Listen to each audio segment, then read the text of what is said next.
is a presentation of SIRTOBA Media and COMI Media Incorporated.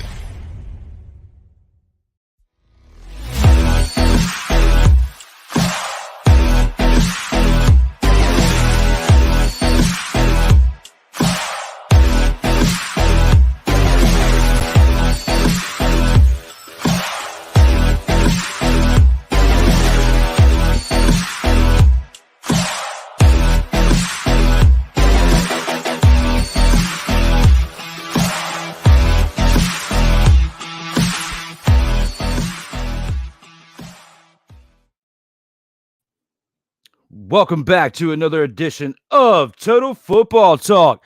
Are the Chicago Bears screwed for the 2024 season? Should the NFL adopt the drone camera angle from current UFL production staffs for video content?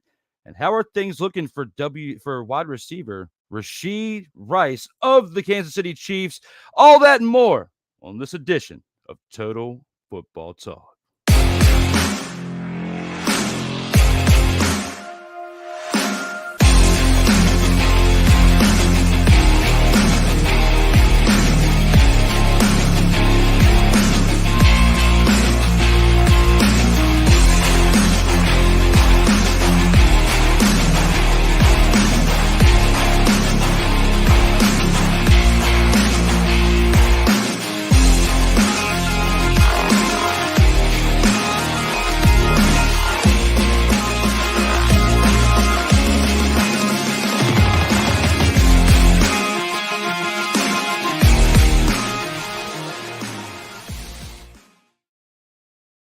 Welcome back to another edition of Total Football Talk. I am your co-host, Drew Willingham, back for another edition, the 37th edition of Total Football Talk here on Monday, May the 13th, as we are live for the next 2 hours to bring you some great action in professional football. Surprise, motherfucker.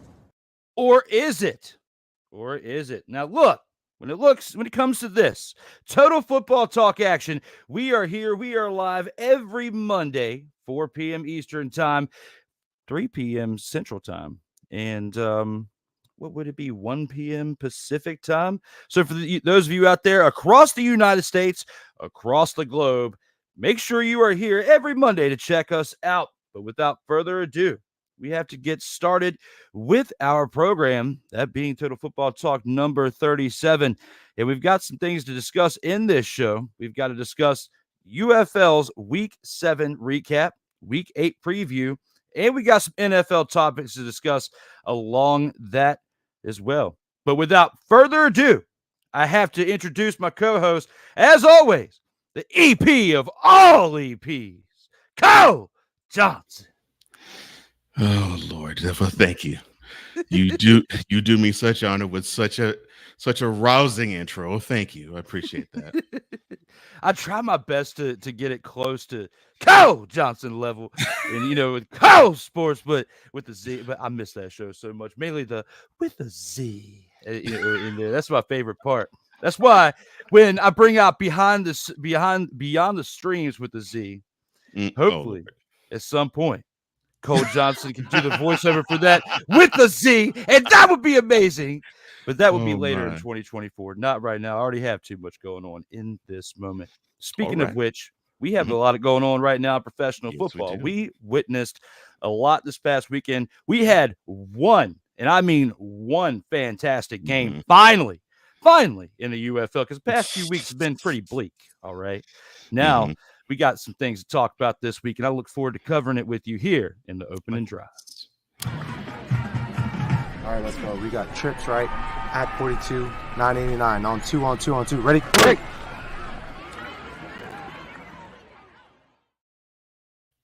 And here with the opening drive, we got 4 great games. Well, I wouldn't say great games, but we got 4 games to discuss here from the UFL Week 7 action. We'll start this off with the Renegades finally getting a win, putting up 47 points. Yeah, the 1-5 Showboats traveling to Arlington, taking on the 0-6 Renegades in this matchup, a team that hasn't played like an 0-6 team. We've talked about it all year long. Well, I wouldn't say all year long, for pretty much the past month and a half. We got a team here that has an 0-6 record coming into this game, but hey, they finally turned on the Jets and put up the most points they put up all season long. 47 points, in fact, to the Showboats 23. And Luis Perez, man, throwing dimes, 296 passing yards, 3 touchdowns. I mean, that was he's definitely been putting up stats this year, and finally it comes into fruition to get them their first win of the year. Sal Cannella, 9 receptions, 72 yards, 2 receiving touchdowns. Of those 3 that Luis Perez threw on up, along with J.P. Payton, had 4 receptions for 82 yards and a touchdown. Davion Smith, 14 carries, 101 receiving yards with 101 rushing yards with 2 rushing touchdowns. The Renegades defense finally stepped up too, man. 4 sacks, 2 interceptions.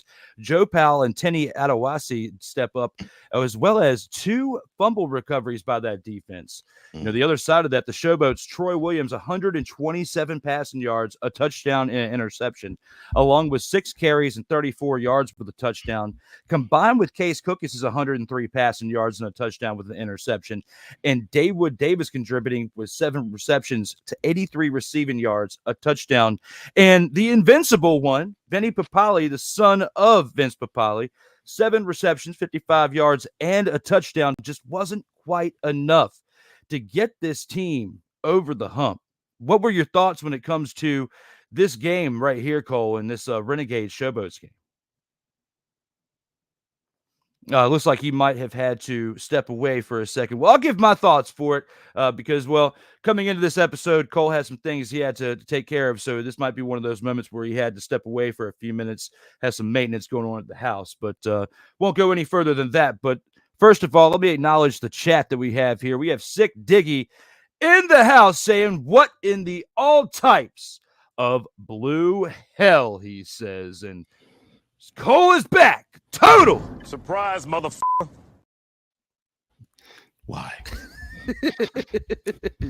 But Good evening, Sick. Why? was that one of the maintenance man step aways? Yeah. Yes, I figured. That's what I figured. So we just kind of rolled right through it. But we broke down the stats pretty much from this first game of the week with the Renegades, coming in 0-6, getting their first win. What were your biggest takeaways from this past weekend with this game in particular right here? Look, I believe when a team fights the way they do, and you can find certain nuggets of success, that eventually it's all going to come together. And I think that's what we saw with this game. It is really difficult to say, I don't think that you all didn't do this. It is really hard to say that with the Renegades this past weekend. I will take 300 passing over close to 300 passing yards. I'll take over 100 yards rushing, and I'll take 4 sacks on defense too, and getting 2 INTs and 2 fumble recoveries. That is a total football effort. Probably the best one of the week in the UFL. Congratulations to the Renegades. They deserve it. They've been scrapping and fighting, and it just shows that tenacity pays off, and I'm glad that they stuck with it. Absolutely. And I mean, coming out of the first quarter, it was a pretty tight game. There wasn't really much action going on. It was only a 6-3 Renegades game, only a 3-point lead. But going into halftime was when the Jets were turned on. They were up 25-9 going into halftime. And they never looked back at that point because by the end of the third quarter, it was 39-17. And, the teams would only put up 6 more points pretty much after that. Well, the Renegades would put up another 8 points, the Showboats another 6. And that's how the game would round out here. So not much action pretty much beyond the third quarter, but between the second and third quarter, that was where we had the most action in this game. It was nice to see the Renegades finally turn it up and finally get a win. The sad thing is if they get 3 more straight wins and match their record from last year. And it's just like, well, if you could be good for the last month of the season, where was this the first 6 weeks? So that, yeah, it's amazing when you have those types of losses where many of them came by 1 score or less, where it's like, this one defensive play they didn't make, or this one offensive play they lacked making. it's amazing how they can all pile up. And it is unfortunate because this would be one of these teams that if they were able to put it together within just a small scope, we would be talking we wouldn't be talking about a 1-win team. We'll be talking about a playoff caliber team, which they were last year. They actually won the XFL. So I really want to see if this team now can play spoiler and actually springboard themselves into a better 2025. It's going to be interesting to see if they can do that because, I mean, they're putting up great offensive numbers. Luis Perez has not been a slouch. I mean, he's been up there in the top 3 to 5 in passing in all the statistics throughout the entirety of the season. And usually when you have that, you at least have a team that's hit 500 at least. Right. You know, especially when you see what AJ McCarron and, Martinez of the Stallions, you see what Adrian Martinez of the Stallions are doing. Yep. And they're the top 2 teams of the league right now. And we'll get to that game here in a little bit because it was great to actually see 2 great competitive teams face off against each other for the first time in many weeks. So, but with that being said, that's pretty much will do it for the first game of the week. Let's go ahead and take this into our next game.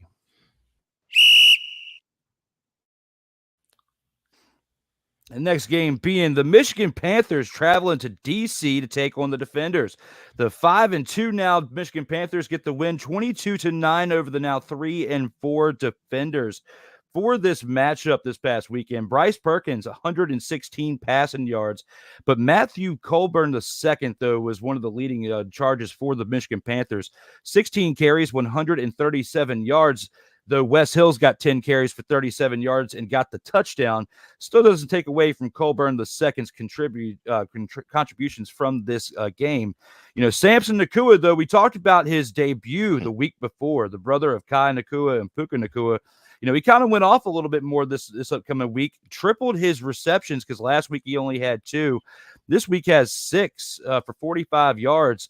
Cole Hikatini, contributes as well, 2 receptions, 39 yards. The Panthers defense, 3 sacks, 2 fumble recoveries. Kai Nacua, though, is definitely no slouch again this week.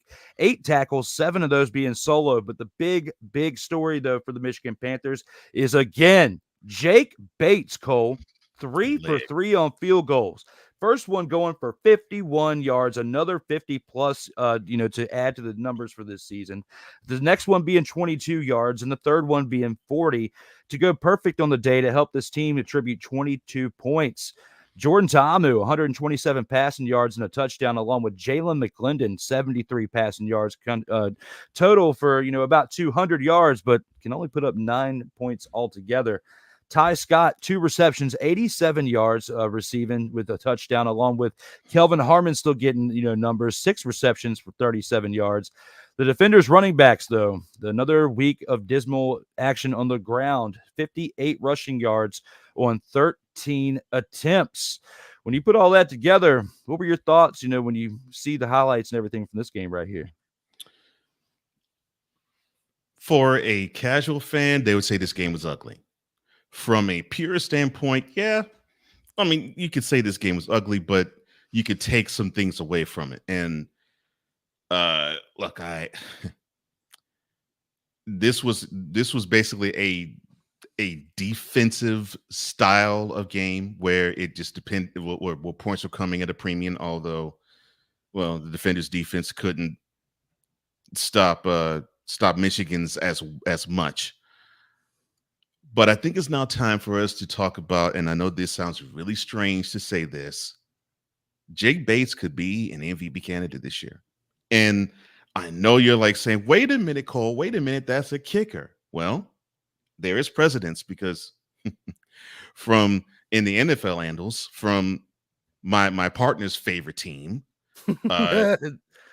about 42 years ago, we actually had a kicker that was the MVP. So it has been done, and it could be done with old Jake Bates. Just to me, yes, they're 5-2 is Michigan, and that's great, and they're in the thick of things. But dare say that 5-2, you could probably rest maybe 2 or 3 of those wins on that leg of Mr. Bates. And I love that. I love that he is that important to the team. and hopefully they can carry this forward. Absolutely, and the guy that my co-host is alluding to is Mark Mosley back in the early '80s, the That's correct. only kicker that I can Mhm. recall, and I think the only kicker, yeah, The to only kicker. ever win the NFL MVP, and Mhm. wasn't that during the strike shortened season? Yeah, it was during 1982, the strike shortened season. Yeah, So history would be different, perhaps, had it been a full length season. probably so. Probably so. However, you can't take away from how great he was that year. He No. definitely was a big part of why they had the success in the '80s that they did, Mhm. especially the early half of it. Those first two Super Bowls, you got to give him credit, and especially what he did, throughout the '70s as well. I think he was a part of the over the hill game, but he was like the youngest member of the team, the kicker at the point in the early '70s. I'll have to go back and double check. For those of you who are watching right now, Sick Dicky being one of my good fact checks, like Sick Dicky's like the Tony Reale of my shows. Definitely go back and fact check everything for me, Sick. Was Mark Mosley part of the Over the Hill game? I mean, I appreciate it. It's definitely a cool thing to have out there. We're streaming, we're talking. We can't be all over the place at one time. We got to keep things a nice in our lane. Yeah. Mm-hmm. Yeah. So, but I think he was. I know he was a part of the team in the '70s, and I'm not sure if he was. He definitely was part of the team in the '70s. I can't remember how early he was a part of that team, but yeah, he was part of the team in the '70s. I know Joe Theismann went there in the '74 or something from the Dolphins. So, I mean, he was around the time too. But yeah, the two of them, part of the offense and special teams, and they had a solid defense back then. But there were some snubs when we had him being selected as the NFL MVP. Mm-hmm. And I feel like if history repeats itself with a professional football league selecting an MVP as the kicker, I feel like there might be some more blowback. And now we have social media, which is different than 40 years ago. So we're going to hear a lot more snowflakes out there crying if Jake Bates gets it. However, based on what we've seen throughout the league, I wouldn't be mad if Martinez or AJ McCarron gets it, but more than likely Martinez would get it over McCarron because of the matchup that we're about to talk about here shortly, for one. But for two, they're undefeated. They're 7-0 right now. That is why you have to look at this right here when it comes to that. But yeah, Cole brings up a great point. You got Jake Bates, who has only missed one field goal, I believe. We'll have to go back and check during the commercial break here in a little bit. But right now, I'm going to say, I agree with Cole. It's got to be Jake Bates or Adrian Martinez. However, when we have the topics after we review the games here in a little bit, that is one of our topics that we'll actually break down a little bit more, and we'll get to that here in a few. Mickey Delaney pops in and says, sorry, I'm late. I was watching Brian Snow with Jessica Borga, the Black Widow MMA. Well, that's cool, man. That's awesome. Glad you're out there to check out some other things on these streams, especially Snowman, who's got some great content. And for those of you who haven't seen, go check out Snowman Multimedia on all your major platforms, YouTube, Facebook, all that stuff. And he puts out some great content along with some clips from his shows, which, speaking of this week, SIRTOBA Media is going to be getting a little bit more active in that as well. Clips from this show, clips from last night's show, D Willy in the evening, which we had some pretty interesting topics last night to talk about. And the In or Out sports debate is tonight as well. So for those of you wanting to check out some more sports action later tonight, we got the In or Out sports debate. Corey Mann's in the house, 9:05 p.m. Eastern time for episode 107. But right now, it is episode 37 of Total Football Talk, where we are recapping the UFL Week 7 recap. The Undefeated Stallions turn back against the Battlehawks to upset the attempt on that one. Now, Cole is back. Cole! And we were talking about, again, the previous teams of the Panthers and the Defenders. And, this game right here with that, I think I agree with you. Jake Bates is probably up there in the MVP discussions along with Adrian Martinez. McCarron probably takes a step back after this past weekend. But we'll break that down here a little bit more later on in the show. But right now, we still have two more games we got to break down from this past weekend. And here with game number 3, we have the San Antonio Brahmas taking on the Houston Roughnecks in San Antonio. Another battle of Texas right here. The 1-6 now. Houston Roughnecks fall to 1-6 as they put up 12 points against the now 5-2 San Antonio Brahmas, who were able to edge them out with 15 points right here. My goodness. This game absolutely was a dumpster Pelican sighting. of these two teams. Even though the Brahmas have been playing pretty well this year, it has been a rough outing this past week, or I would say the past 2 weeks for them. Quentin Dormady, 142 passing yards and an interception, along with John Lovett's 18 carries for 37 yards and a touchdown, 5 receptions, 28 yards. Huge contributions, right? Yeah. Landon Akers, 3 receptions, 72 yards. Jonche Kirkland, 3 receptions, 40 yards. But here's the biggest stat line of the day. Here it is, Cole Johnson. You knew it was coming, and you saw it in the slate when I sent it to you at 4 a.m. this morning. Yeah. Tyrone Alizé McDummy. 1 reception. Oh, last week we talked about how he had no targets. This week we're going to talk about how he was targeted. He had 1 reception for 0 yards. 1 target on the day. He is definitely starting to slide into that Tyrone Alizé McDummy category as what a Dallas Cowboy receiver would produce if they had that name right there. But the Brahmas defense, though. Oh my gosh. The Brahmas defense put up 6 sacks on the day. And that with the fumble recovery combined was what was the big part, along with the special teams, and why they got 15 points and was able to edge them by 3. Jared Guantanamo for the other side, 127 passing yards, comes back in after some weeks off. Reed Sinnett only 17 passing yards on the day. Justin Hall, 5 receptions, 69 yards. The Roughnecks running backs have been the story of the season for why they are what they are at 1-6. 82 rushing yards on 23 attempts, averaging very little per carry. With the Roughnecks defense putting up 2 sacks, an interception by Colby Richardson, and 3 fumble recoveries is what mainly kept them in this game right here to only lose by 3. Even with Tyrone Alizé McDummy and everything you put into perspective, what are your thoughts here on this game and how it played out for us? Well, it is so typical that you actually put Alizé's why the heck he has a name like that? Alizé's stat line, because it basically was dumpster fire and Dustin Pelican worthy. Now, look, I think we are of the similar ilk. We don't mind defensive games. We don't mind defensive games. We don't mind low-scoring games. It was competitive, obviously, but I think what we have to understand is that, well, the Roughnecks, like you pointed out with the rushing offense, it's just not all that great. It's not all that great. And the defense is good. They would be better if the offense was better. And I think that's what this game highlighted. I will take a defense holding, especially a 4-2 squad, which of course they now are 5-2. I'll take a 4-2 squad only getting 15 points. Your defense can hold them to 15. My golden rule is, if a defense can hold an opposing offense to under 20 points, you should win the game. And if you don't, that's the offense's fault. And in this case, the Roughnecks offense is the reason why they lost this game, because the defense did what they were supposed to do. And hands down. And credit to the Brahmas. They could have basically looked at the Roughnecks and said, well, we got this game. This opponent is easy.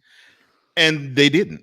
It was a knockdown drag out, but they were able to pull it out. So yeah, kudos to the Brahmas. They were just a little bit better and a little bit tougher than the Roughnecks. But the Roughnecks have to execute better on offense, and that is a must, because they can't keep doing this.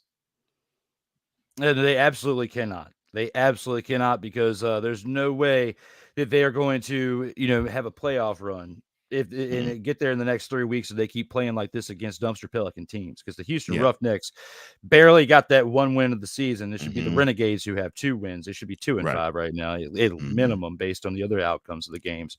Right. But Tony Reale, aka Sick Diggy, back in the house with Mosley was with Houston in 71 and 72, and Washington between 74 and 86. So he was there for the first Super Bowl. Yeah, I figured he was. I figured he was in the league. I didn't know if he was with Washington by then, but okay. But he was with your team, the old Oilers. There, so yeah, he was with the old Oilers. Yeah, so that's cool. And Mickey Delaney says, Mickey Delaney getting some more eyes on the product for us. Says he shared it. Thank you very much, Mick. We appreciate that very much. Here we go. This is on you. This is on you, Oh, Cole. good Lord. All right. The next two. The next two. Okay. Yeah. The unhinged rants of Drew Willingham. I'm sorry. Let me do this again.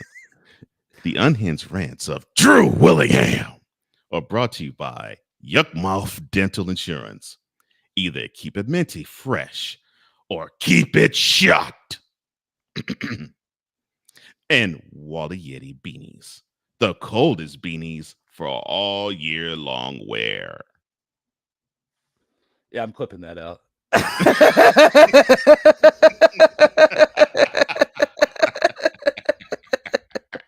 especially when you go back and see the facial expressions I was doing. I know it's gotta be fire. That was great. That was absolutely fire. But speaking of fire, though, we do finally get to talk about something that's fire with this next thing, and that being the game of the week. And for our game of the week here, Cole, we definitely had an interesting matchup here between two of the great teams in the UFL right now, and that being the St. Louis Battlehawks, who come into this game. I forgot to adjust the very bottom part of it, but they are now 5-2 after this loss. They are 5-1 coming into this game, but put up 26 points and lose by only 4 points to the undefeated Birmingham Stallions, who came into this game undefeated 6-0 and remain at such after this game right here. And, you know, I was so hyped when I hit you up yesterday or Saturday. I said, even before we got to Sunday, this was the game of the week. This was the game of the week. I remember saying that. Because of how exciting it was. I was at work, you know, at my full-time job. Luckily, we had some downtime at the time. I was able to pop it up on the computer and watch it while I was sitting back, eat fresh Subway sandwich is what I was having a great time on that day. And I was watching this game. And this is where my mood was in that moment. And Adrian Martinez is slinging the rock, Cole. 230 passing yards he put up on that day. 3 touchdowns, even got action on the ground with 7 carries for 60 yards. The Stallions running backs, 144 rushing yards on 26 attempts with a touchdown by CJ Marable. Absolutely strong. Yes, sir. With Kevin Austin Jr.'s contributions on receiving with 3 receptions, 59 yards and a touchdown. Marlon Williams contributes as well with 4 receptions for 41 yards and a touchdown. And don't forget about Deion Kane's 4 receptions for 29 yards and a touchdown. Round out Adrian Martinez's 3 passing touchdowns for the day. The Stallions defense, 2 sacks and an interception, that one being by A.J. Thomas. A.J. McCarron, though, on the other side, this is why I think that they stepped back a little bit. He can only get 161 passing yards on the day, a touchdown and an interception. And on the ground, he put up some numbers, 2 carries for 24 yards, but just wasn't quite enough to get it done. Jacob Sailors, though, 10 carries for 38 yards and 2 touchdowns and 4 receptions for 20 yards for a touchdown, contributes for all 3 of the major scores for the Battlehawks, but wasn't quite enough to get it done. The Battlehawks defense as well, 3 sacks with 2 fumble recoveries on the day. With this being the game of the week, would you say that this was more of the powerhouse showing of the Stallions, or did the Battlehawks just not quite live up to their hype on this past weekend? I think the Battlehawks did live up to their end of the bargain, so to speak. I think what we saw and I think what we witnessed is normally when you have teams like in Stallions that they know how to put it together when they can put it together. Sometimes they need to have that test. Sometimes they need to see if they measure up against a team that is really talented, and we'll judge how they are from there. And I think what we saw was I couldn't say that the Stallions were dominant, but they executed beautifully. I will say that. I will take these stat lines and run with it. But I think what they had to understand is they cannot waste possessions. And if you do waste possessions against a team as talented as the Battlehawks, they could have walked out with an L instead of a W. But if you can develop that hunger and develop that will, that basically at the end of games, when it's 5 minutes left and on in the fourth quarter, and you really believe that you are the tougher, the stronger, and the more the man that endures the more, of the two, then you can pull these games out. So I would say I would say the Stallions prove they are probably a team that has the more stamina than anybody on the field. And I think that is a little more dangerous than being dominant, because sometimes you can have dominant performances. Just look at the Renegades. You can have a dominant performance, but if you take an L, you can also have a dud too. But the Stallions can prove they can skunk you and they can win close games.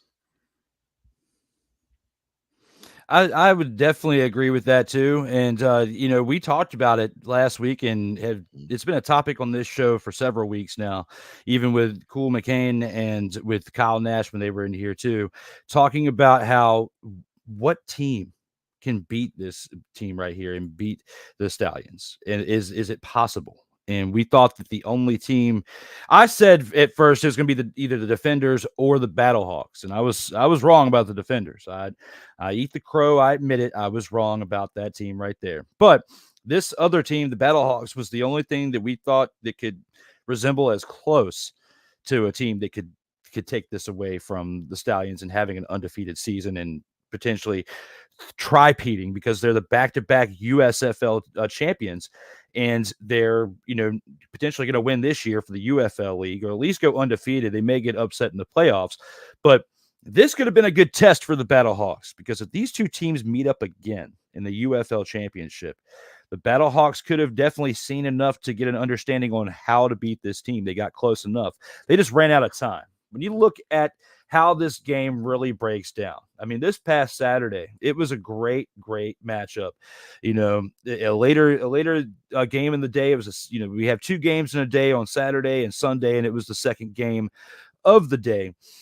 And when you look at the first quarter here, it wasn't really a whole lot of action. The Birmingham Stallions were only up 6-0 at the end of the first quarter, and they did so, by scoring a touchdown, but they couldn't convert, on the extra point, which is why they only had 6 points on the day.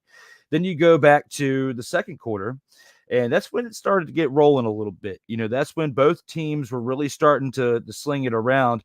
And at the end of the second quarter, the Stallions were up 17-14. It was still a really close game.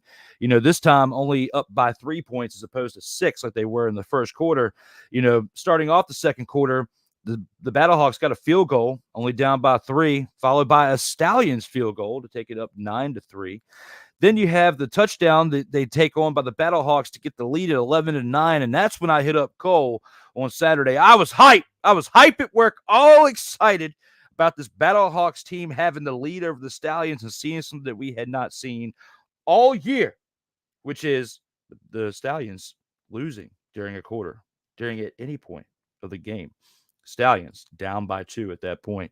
Then the next possession, the Stallions take back the lead on a touchdown, go up 17-11, but then the Battlehawks get the field goal at the end of the second quarter with only 16 seconds left to only be down 17-14 at halftime. When you go through the third quarter, there wasn't much action going on except for the Stallions missed a field goal when they could have taken an extra 3-point lead to be up by 6. But instead, they were still up 17-14 with the Battlehawks punting on the next possession. And then after that, the Battlehawks scored a touchdown at the end of the third quarter with 1 minute and 24 seconds left of it to go up 20-17. Fourth quarter, that's where the action was really starting to unravel as, the Battlehawks have the lead going into this quarter. The Stallions are PO'd, don't want to lose this game. Then you see, after that, they score a touchdown with 8 minutes and 57 seconds left in the fourth quarter. They go up 23-20, that being the Stallions. Then after that, you have another touchdown by the Stallions that takes them up to 30-26. And after that, that's pretty much how it ends. So when you put it all in perspective there, Cole, that's the action that we saw in this matchup, which got us the 30-26 outcome. Mm-hmm. We've seen the Stallions team put up 30+ points every single week, but I don't recall out of all 7 games. I'm pretty sure this is the closest game that they've had where they've only won by 4 points. Yeah, and I think this is a good time for them to actually have this type of game where the defense has to say, okay, so we can't just roll our helmets on the field or roll our cleats on the field on the grass and say, well, they see the uniform and that's that. The opposing offense is going to lay down. The Battlehawks gave them a test. They gave them a run. But what I think the Stallions can check the box on is they were able to get that one stop that they needed because they got the lead, but they had the lead with time remaining. They were able to get that one stop to hold that lead. And I think that will do them so much good when we get to the playoffs, where they can actually say, okay, we know what we can do when it's close and tight. Even though we can blow teams out, we also can hold teams when we need to. And that is a big time plus for any defense to hang their hat on. Absolutely. Absolutely. And it's definitely, like I was saying for a minute, it's if these two teams meet up again in the UFL championship, this is going to be another great contest for one, but for two, the Battlehawks might have the edge because they have seen this team up close, up front, this current team, and they came so close to beating them this past time. They just needed a little bit more time on the clock. And they may be able to work that knowledge into a great contest for a championship game for one, but an upset and a championship for themselves that they should have had last year. Right. And I agree with you. I think the battle, this is a really strange game. I actually think, even though, yes, I know moral victories don't really count in professional sports. I understand that. But like you said, every team that has come against the Stallions this year, they have drawn nubs along with L's. You now have the Battlehawks, who they were able to score 26 points in this defense. And like you said, if you had like 61, 62, or 63 minutes of this game, we might be talking about a different outcome. And now, if they can, it's sort of akin in college football to when Lord. Pardon me, when Deshaun Watson led led Clemson, and they were going against Alabama in the national championships, and so the first one, it was close, but all the Tigers needed was one more possession. They would have won, but they just ran out of time. And then the very next year, they had that time, and they had that possession, and they eked out a dub with a pass with almost no time remaining to win it.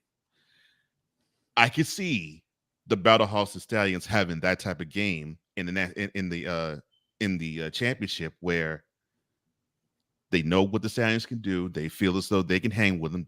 They have the confidence that they can. Now they just have to go out and prove on the field that they can actually, in a 60-minute ball game, be the better team. And so both teams, I think, can walk out with some sort of a W, with some sort of confidence boosted, and it's different types of boosting. But I agree with you. I think the Battlehawks probably end up having the bigger. Yeah, I think I really feel good about this moment of the two teams. I agree with you there. And I hope it definitely pays dividends for them, going forward in the season. And because I mean, they've been teasing us the past 2 years with their production. They're really good, but then when it gets to the moments that we really need them to produce that, they show. So we'll see how it pays off. But speaking of which, when it comes to freaking out like they have been, Six says, then again, like Chick, we can always freak out. Freak out. Let freak. So chic. Oh Lord. Okay. Out that pressure. Get you down. No, my bad. Just come on down. No, my bad. I think if that's the case, then they would take the.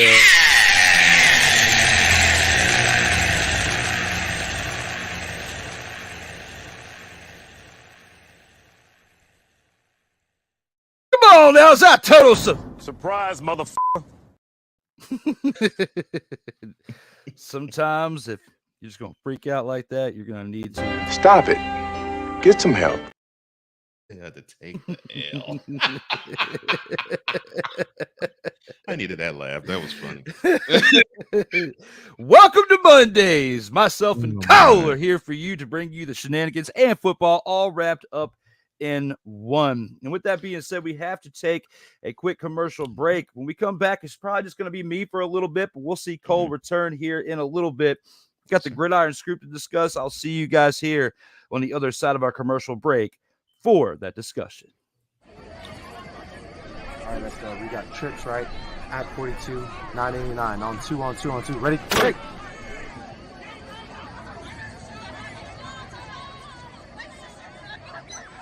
We're just getting started.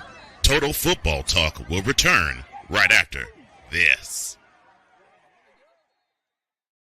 Whether it's news, the largest egg producer finds bird flu in chickens at a Texas plant, weather, devastating tornadoes rip through the heart of the United States, inspiration, a breast cancer survivor completed the journey of chemotherapy, and now begins a future one of matrimony or sports. Michael Jordan is shown on a photo with Diddy. LeBron James has a video extolling the virtues of a Diddy party.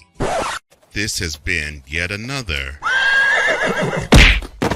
beating a dead horse presentation. We got you covered.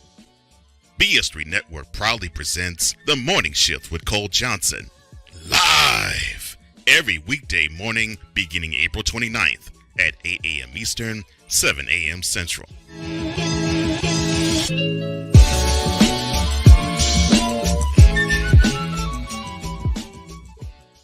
Hey, Eagles fan. Join my man Cool McCain and a host of others as they break down every single game, every single week in an objective manner, and also from a fan's perspective as well. Remember, this cast feels just like you. Nobody likes you. And you don't care. Fly, Eagles, fly.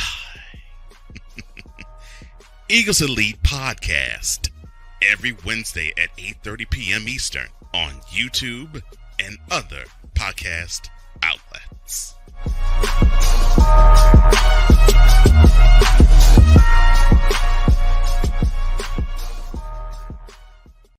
Everything Boston. I love you morons. New Kids on the Block, New Edition. Dear whatever the law firm is. Sincerely, the U.S. Supreme Court.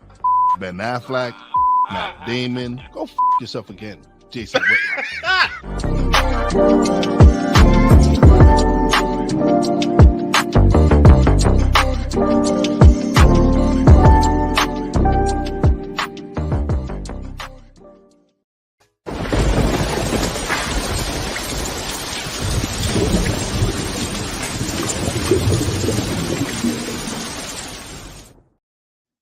Welcome back to Total Football Talk, your source for hard-hitting gridiron action. We are here to recap the UFL Week 7, the Undefeated Stallions turn back the Battlehawks upset attempt. Myself and Cole Johnson are here with you for the next hour or so to break it down with you one way or another when it comes to hard-hitting gridiron action. And we will see Cole Johnson back here momentarily as he has to step away for a few minutes, but he will be back to break it down with you and I, the football enthusiast of the world. And yes, I'm doing my best to bring in the hype and get excited about the UFL and the fact that my man Wazel Hefe is in the house. Welcome back to the program there, sir.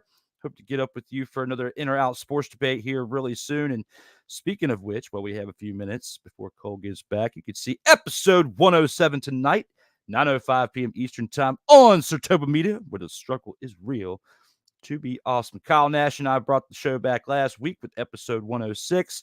And next week, 108 will be here.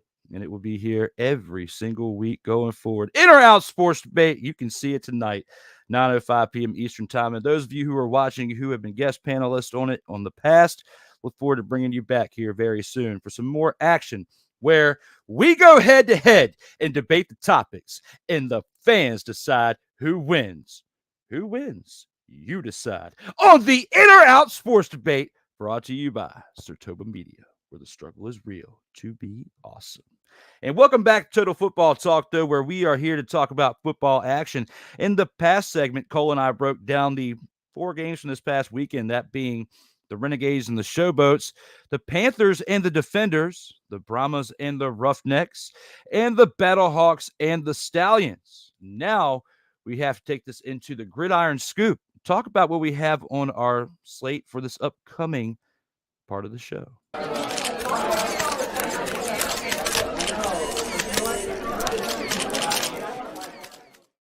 Now, here with our gridiron scoop, we got some things to talk about, some Mother's Day stuff to talk about, and some rookies in the NFL, and one in particular being the Kool-Aid Man. Yes, we have an NFL rookie who has the nickname of being the Kool-Aid Man.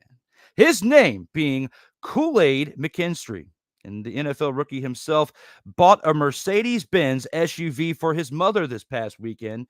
And with that being said, was this a thoughtful Mother's Day gift or a poor display of management by the Kool-Aid Man? Think about it this way. If you're in the NFL, you just get drafted, you get, a decent amount of change in your pocket from a signing bonus. And you think about the people that got you to that point. Depending on the monetary value of what you have in your pocket and the monetary value of what you're purchasing, it makes sense one way or another depending on what you're looking at. And in this case, it does to me make sense.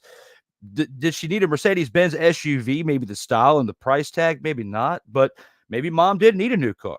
Mom drove him around from practice to practice to practice, more than likely to school, to whatever events that he was doing. He was growing up. He wanted to look out for his mom. I don't have a problem with what he did to look out for her and buying her an SUV. She probably needed it. She probably needed a new car. And, he's got a good amount of change in his pocket at this point. He wants to look out for his mom. He's a highly touted player. He has the nickname of being the Kool-Aid Man.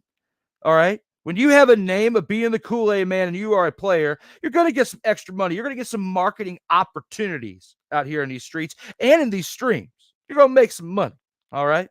So with this money, he's going to buy his mom a car. He's going to buy his mom probably a little bit more than a car, probably a house, probably some clothes, maybe a nice old ring, a necklace. Who knows? I don't know. I don't hang out with the man. I don't know his financial history. What I do know is he's got a cool name, that being the Kool-Aid Man.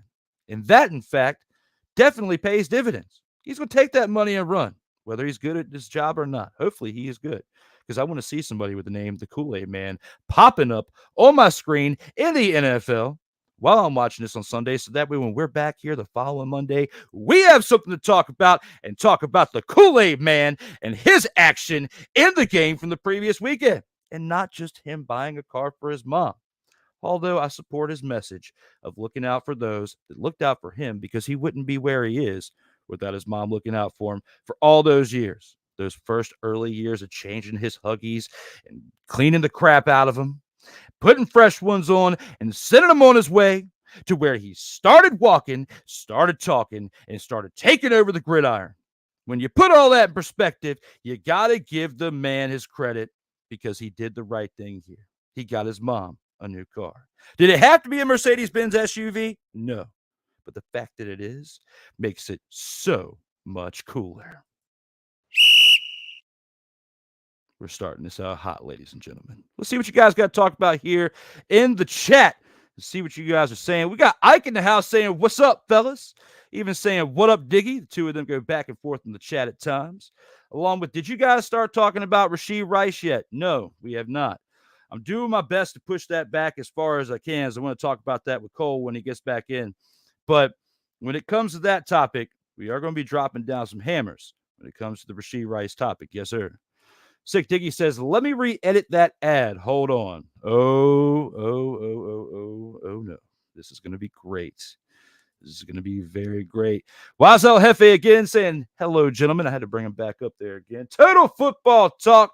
Oh boy, says the Playmaker's blog and Playmaker himself joining in here. And Playmaker, we got to get you on an episode of the In or Out Sports Debate at some point, because again, you can see episode 107 tonight at 9:05 p.m. Eastern time. One of these Mondays, except for Memorial Day, because I got to work that day, unfortunately. But for me and my career, it actually pays me pretty well to work holidays, so I'm going to work that day, if you know what I'm saying. But the following Monday, we might have to talk some things. I'll get up with you in the chat. We'll have to figure some things out, my man. Get you on the In or Out Sports Debate. I'm going to be a guest 420 as well. Okay. Oh, on the In or Out Sports Debate. So when we get to episode 420, I'm already going to keep that mark down. It's going to be a while. We're not going to get to episode 420 this year. But when we do, I'll have to make sure that you are the guest on that one. Uh-oh. Here we go. Breaking news. Contrary to the rumors, Peanut Butter and Jealous is not releasing a peanut butter and black licorice. That's just foul, as it is nasty. What is wrong with some people? What is wrong with some people? Let me talk to you. What's wrong with some people is there are people out there that really like licorice stick, and the fact that that brand did not, that line item did not get rolled out is a good reason. There's a good reason that it didn't get rolled out, and we're not going to let it roll out anywhere out here on these streams or these streets. What's good at Ike doesn't give a right here on Total Football Talk. We have to edit, but on D Willy in the evening on Sundays, I will say his name. I might even say it on the In or Out Sports Debate tonight. Who knows if he shows up? But on Total Football Talk, because we're preparing to take this show to some point to the radio airwaves, I'm not going to say your last three letters of your name. I doesn't give a. That's what we're going to say here on Total Football Talk. Now, let's take it to our next topic after we've gone through the comments for the first topic of this segment. So talking next, longtime NFL executive A.J. Smith dead at 75 after a long battle with cancer. He's a longtime executive of the NFL, primarily with the Chargers. He was a general manager, right? From the early 2000s to, I want to say, like 2012. I'm looking it up right now. 2001 and 2002, he was director of pro personnel for the Chargers and was elevated to general manager in 2003 and remained in that position until 2012. But was a longtime executive before that, spending time with the Buffalo Bills from 89 to 92 and 93 to 2000, working his way up from assistant director of college scouting to director of pro personnel, meaning he was there for the 4 straight trips to the Super Bowl when the Buffalo Bills lost all 4 Super Bowls. But he didn't have like full hands on how they were setting up their roster or how they were being active in free agency and in the draft. He was pretty much handling scouting and researching the players to bring in. He wasn't the one making the calls. But by the time he got to the Chargers, though, and especially about 2003, he was the guy for the next 10 years. And was a part of a team that drafted Phillip Rivers and had the successes that they did with LaDainian Tomlinson, even though LT and Drew Brees came in before he took over as general manager in 2003. He was there when they drafted Drew Brees, but that was when he was a little bit more behind the scenes as the director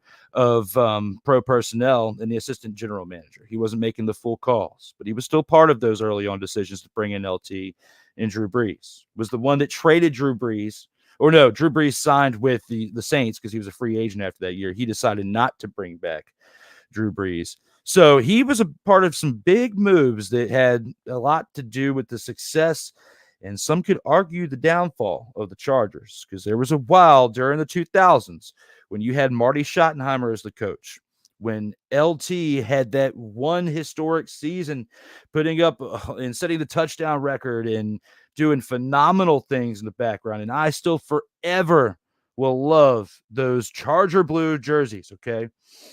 I always said the Commanders were my number one team and my NFC team, but the Chargers were my AFC team, primarily for the jerseys back in the day. And I was enjoying watching this team during the 2000s, and a team that A.J. Smith contributed to building.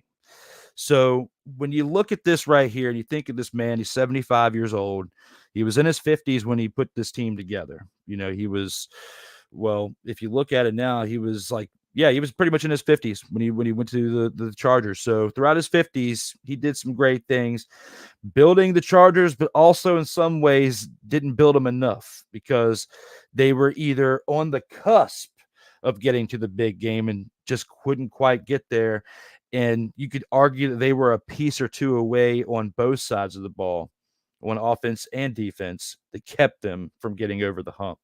And Marty Schottenheimer, of course, deserved better, because I believe Marty Schottenheimer was a great coach. And especially you look at what he did that one year in Washington and kind of got scapegoated and out after 1 year. He deserved better. Got that better in San Diego, but just didn't quite have enough pieces around him.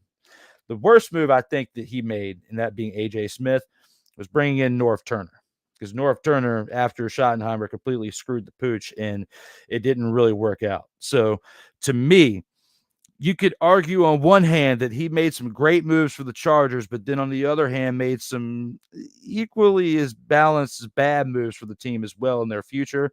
I think it's going to be kind of a give and take with that to dictate what his legacy was in the NFL. However, I don't want to take anything away from the man's accomplishments because he still did something that a lot of us would dream to be a part of. Be a general manager, be in charge of the player personnel and who a team has to, as far as players to represent that franchise. So with that being said, for him to get to that great height and work it to that level in professional sports, gotta give it to the man. His legacy is going to be that he worked his tail off and deserved to be where he's at. The other end of the legacy would be that he make the greatest decisions while in office. That's for you to decide. Let me know here in the comments. Let's see what you guys are saying in those comments before we move on to the next topic. Trust, there's plenty of Swedes that love licorice. That is just nasty. Yeah, I'm not a fan of it, bro. I'm just not feeling it out here in these streets or in these streams. It's just not something that I want to mess around with today. What's good at Playmakers Blog and Stuck in My Mind podcast? How y'all doing? Says Sick Diggy, a.k.a. the Tony Reality of my programs, who hooks us up with the fact checks from time to time. And especially earlier with Mark Mosley, the kicker. That was definitely appreciated. Are you lactose intolerant? Are you not a fan of dairy? Then we've got the solution for you. Bron Dairy, all organic and made 100% from seal milk. I'm going to get Cole to reread that when he joins back in. That's definitely going to be a great one for him, and he'll have fun with that. Bron Dairy. It's seal clapping good. Trust me, Drew Willingham. There's plenty of Swedes that love licorice. Good grief. I'm still having a hard time believing it, man. Like, really, I'm just saying, I'm not a fan of it. Their taste buds must be different on that side. You tell me. You're the one that lives closer to that action than me. So I can only tell you from what I've read in a history book or seen on the TV or on YouTube or something. Like, I'm just not picking it up. I'm not a fan of it. I'm not a Twizzler eating mother father. Okay. It's not something that I want to do out here in these streets. Looks like still being the hardest working content creator in all the land, says Playmaker. And we definitely appreciate you because you bring us some great action within the basketball, football, and entertainment realm with professional wrestling that we will see tonight at 8 o'clock on Monday Night Raw. And you can see the Playmakers blog. Him and Cool McCain have the Monarchs of Wrestling. I believe it comes on at 6 o'clock. You can see it right after this show goes off the air because they'll be talking some action for tonight's Monday Night Raw. We'll be talking what we saw last week after their show on Monday Night Raw and SmackDown. I've been on there once, hope to be on there again, talk a little bit more action in the professional wrestling realm, and hopefully have a great time again like I did the previous time because they definitely know what they're talking about out here in these streams. And always, guys, subscribe now and never miss out on new content. Whether you're watching this on the COMI Media Network or you're watching this on SIRTOBA Media's channels, make sure you subscribe, drop a like, and please share. Hook us up out here in these streams. We're trying to build one show at a time, one stream at a time, one subscriber at a time. And it all takes you, the people. And we appreciate you all out there for doing what you do by checking us out here in these streams. Let's move on to our next topic that we have here. And with that being said, let's talk about after 7 weeks of leading the Birmingham Stallions to an undefeated record in the UFL, quarterback Adrian Martinez remains the front runner for league MVP. Is there anyone out there that can surpass him with 3 weeks left in the regular season?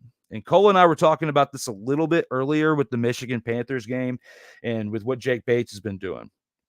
And then I talked about how, we had the game of the week with the Birmingham Stallions and the St. Louis Battlehawks and how A.J. McCarron's been up there with Adrian Martinez throughout this season as the league MVP, the front runners for it. And for a while, I was kind of taking a little bit away from Adrian Martinez because, one, he has not played every game. And two, they started the season out with 2 quarterbacks set like they had last year in Birmingham, where you had Matt Corral and Adrian Martinez rotating in and out. He hasn't been playing every single week like McCarron has, okay? McCarron's been playing every single week, has been up there in the top 3 in the passing statistics, along with you got to say Luis Perez. And for a while through the first month, it was Chase Garbers of the Brahmas. But ever since he got hurt, Quentin Dormady went in. You could say that Adrian Martinez has probably climbed up to 3 with the way he's been putting up numbers, both passing and on the ground. So to me, after 7 weeks, things have gone back and forth between those players that we were talking about. You've got, I would say right now on the top of the chart, because of what happened between the Battlehawks and the Stallions this past weekend, I probably would give Adrian Martinez the edge over AJ McCarron. I would say AJ McCarron would probably be 3. You have Adrian Martinez battling it out for number 1, but the number 1 person that I think that I would have to put at the top of the MVP selection after 7 weeks, remember, we still have 3 more weeks left of the regular season, I would say we got to look at Jake Bates. And Cole brought up a huge point earlier about how this team is pretty much built around Jake Bates's leg and how it determines games. Without Jake Bates, this Michigan Panthers team would not have the record that they have right now. This Michigan Panthers team would not be at 5-2 and beating a team like the DC Defenders, who almost won the XFL championship last week. Okay. So putting all this perspective and thinking about the fact that, 1, Adrian Martinez is part of a team that is undefeated, but again, you have Matt Corral, who was rotating in and out with him, pardon the pun, for the starting quarterback position / playing duty of 1 and 2, 1A, 1B throughout the games for the first month of the season. It wasn't really till the past few weeks that we saw Adrian Martinez starting and finishing a game and being the guy from start to finish. So with that being said, even though he hasn't played as much as McCarron, his stats are still up there with McCarron's for 1, and has been putting up solid numbers when he has been playing throughout the year. Hasn't really been throwing picks and turning the ball over. You have to keep him above McCarron for that. And even though there has been a 1-2 punch at quarterback, other teams have done it in the UFL and have not had success. The Birmingham Stallions have. And Adrian Martinez's skill set has definitely played a big part in that. And the fact that he's been able to convert from that to now being the starter and playing the entire game, slinging 3 touchdowns in a game, and leading a team to a victory, I got to put him up there in the top 3 now, but not at 1. Jake Bates, 60-plus yard field goals on multiple attempts. That leg, demonstrating that it should be in the NFL, that the Vikings would be stupid to not be going after him, because the Vikings have had dumpster Pelican field goal kickers since 98 when Anderson was missing them in the playoffs, and took that 15-1 team that should have won the Super Bowl out of the equation in the NFC Championship when the Falcons narrowly edged them because said Anderson missed the kick. And you look 30 years later almost, and they have not had much success at the kicking department. Jake Bates would be huge for them, especially now with Kirk Cousins gone. You got J.J. McCarthy, and you're trying to figure out what in the father you're going to do over there, especially on special teams. I'm going to tell you need to go after him, even though the Detroit Lions are probably going to make a bigger push. And it would be a bigger story if the Lions got him, because 1, he plays in Detroit, Michigan for the UFL in the UFL league. 2, he go from the one professional team in Michigan to the big professional football team in Michigan, being the Detroit Lions. And the Detroit Lions were on the cusp of upsetting teams last year and getting to the Super Bowl and making some noise. So what if the Lions get Jake Bates after he's the UFL MVP and they win the Super Bowl in the next year or 2, because they're building a great squad on all 3 phases of their team between offense, defense, and special teams? How great would that be? And it would not be a total Surprise, motherfucker. If it happened, it wouldn't, because they've been talking about it in the media. And I'm telling you right now, it would not be a total Surprise, motherfucker. Absolutely. And teams out there that pass up on Jake Bates this offseason, they themselves in the general manager department are taking the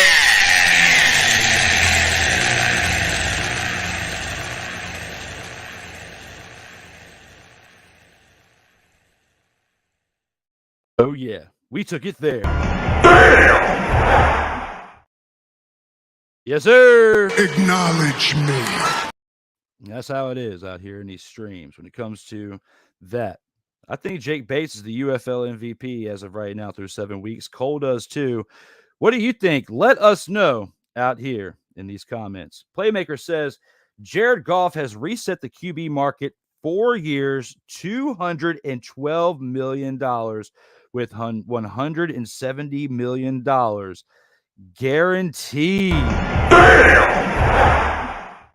Now that is Surprise, motherfucker. that is a total surprise, mother. So with that being said, please Oh, my brother, testify. let them know out here what you think when it comes to that. And I know that he's happy because Jared Goff, being a former Ram, at least is making the Rams look good as far as what they drafted. Like they had great eyes on a quarterback that he couldn't quite get over the hump in LA. I mean, he did get the Rams to a Super Bowl. He was part of a team that led them there, but wasn't part of a team that led them to victory. So I know Playmaker, even though it's kind of bittersweet, you kind of have to enjoy seeing him doing the things he's doing in Detroit.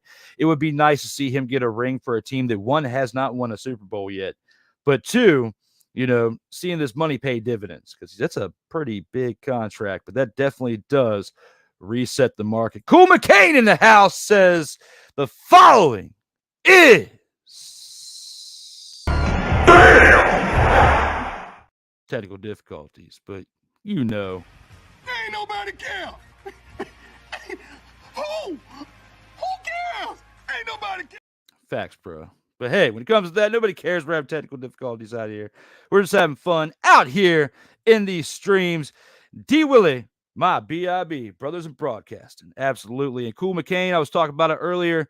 Because the Inter-Out Sports Debate is back on Mondays at 9:05 p.m. Eastern Time. I know it's during Monday Night Raw, but hopefully we can get you back on there at some point in the near future. Talk some sports on the In or Out Sports Debate. But ladies and gentlemen, let's take this to our next topic that we have in the Gridiron Scoop and keep on rocking and rolling. So with talking about the UFL and talking about the Kool-Aid Man, Kool-Aid McKinstry, and buying his mama SU fever Mother's Day and the unfortunate passing of A.J. Smith, let's go ahead and move this on to some teams that we would like to see play on Christmas Day. And, the NFL is about to be releasing their schedule here in the next day or so. I believe it's Wednesday that they release their new schedule. And when we see this new schedule, we're going to be seeing some action. And, well, we won't be seeing any action from looking at the schedule, but we'll be seeing some things that we'll be excited about when it comes to potential matchups that we're going to see at potential times. And one of these things that had me thinking about teams that we could see on Christmas Day, right? You have to get excited about not only Thanksgiving, right? But this year, the way the scheduling falls, we're going to have a Christmas Day game, at least one. And there's some teams that I was thinking about that come to mind that would be great matchups for the Christmas Day. And there's 5 of them in mind that actually come to me. And the first one being the Ravens and the Chargers. If the Ravens and the Chargers played on Christmas Day, especially if the Chargers live up to the hype throughout the 2024 season that we've had throughout this past offseason, with Jim Harbaugh and the pieces that they've acquired, and hopefully it helps Justin Herbert become the quarterback that everybody said he was going to be when he was drafted to the Chargers, not long ago. Jim Harbaugh doing what he did with the Michigan Wolverines, being a former NFL quarterback, understands what it takes to prepare and do the things to have the positive results in the game. Because was he a Hall of Fame quarterback? No. But was he a journeyman, pretty solid quarterback? Yes, he was, and had some great moments in the NFL. He did play with some bad teams, like the Colts team that went, I think, 3-13, bad enough to get Peyton Manning the next year in '98. But that wasn't all Jim Harbaugh's fault. He had dumpster Pelicans around him, because that next year when Peyton Manning came in '98, I think they had the same record, 3-13, or it was at least 3-13 then. It could have been worse at 2-14 for all I know. But Tony Reale, Sick Diggy, let me know. What was the Indianapolis Colts record in 1997 out here in the comments? So that way I know about Jim Harbaugh, because I cannot think of it all right here in this moment. Doing the best I can, but I'm here telling you that Jim Harbaugh is not the reason why the Colts sucked that bad in 97. What I can tell you right now is this game right here being led by Jim Harbaugh on the sidelines for the Chargers. And then you have the other sideline that has the other Harbaugh brother, John Harbaugh. The two of them faced off in the Super Bowl over a decade ago between the Ravens and the 49ers, and we all know how that panned out. So right here, right now, it would be sweet to have that kind of rematch, even though Jim is coaching a different team. But, you know, on paper, could be a better team than what he had back then in San Francisco. I think San Francisco now is better than what Jim Harbaugh had him back with at that point. But Chargers are arguably better than what that team was back then, in my opinion. The next teams that I would want to see play on Christmas Day, if we couldn't get that, I would say the New York Jets and the Pittsburgh Steelers. Between if Aaron Rodgers is actually healthy at that point, which he should be, and then you have Russell Wilson. If he listens to the hype, you got that going on, or Justin Fields if it doesn't work out with Russell Wilson, and if Justin Fields can pan out, you got some options over there at quarterback in Pittsburgh. And it might be a pretty solid matchup to watch on Christmas Day, especially those of you who have been fans of the Jets and they haven't been playing all that great for some time. Like it comes to mind, Ryan McCarthy is like one of the diehard Jets fans that I know, personally know, that can tell you that he has definitely had some hard times watching this team over the years. But if he has a healthy Aaron Rodgers, a healthy squad, and the Pittsburgh Steelers are a healthy squad at that point and competitive, and it could be a potential competitive great game on Christmas Day, I think he'd want to watch that game too. Would enjoy watching this team go against another team that's fairly competitive. The one thing to watch for during this season in Pittsburgh is an offensive coordinator. You know who I'm talking about. Oh, Artie. Artie from the Atlanta Falcons is the coach now, and he shaved off his mustache, and he thinks he's so great now, and they're going to do great things. Well, Artie Smith, I don't know if just shaving your mustache makes you better, because I can tell you right now, with this beard and the mustache, if I shaved it off, I might not look great without it. But I'll still perform the same. I will still do the same I will out here. So you shaving your mustache doesn't mean you're not going to suck anymore. And that's what I have to say about the Pittsburgh Steelers and how they may have made a mistake with that. But if they can overcome old Artie and the mustacheless Smith, then I think they'll be okay.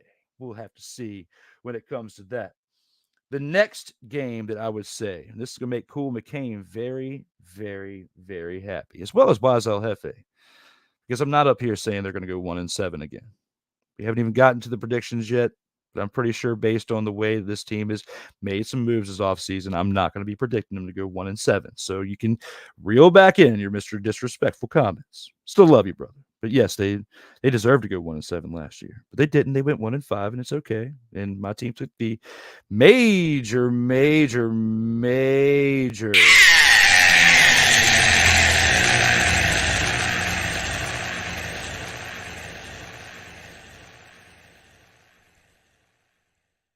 However, we've overcome that. Our friendship has grown. We've bonded even more, and now everything is still okay. Yes, we're having fun out here in these streams, having a great time. But I would say these two teams that deserve to have a game on Christmas Day, if they continue to improve, will be the Philadelphia Eagles taking on the New York Giants. I think that would be another good game we could watch on Christmas Day. And that goes to show and prove to you that I ain't no homer, bro.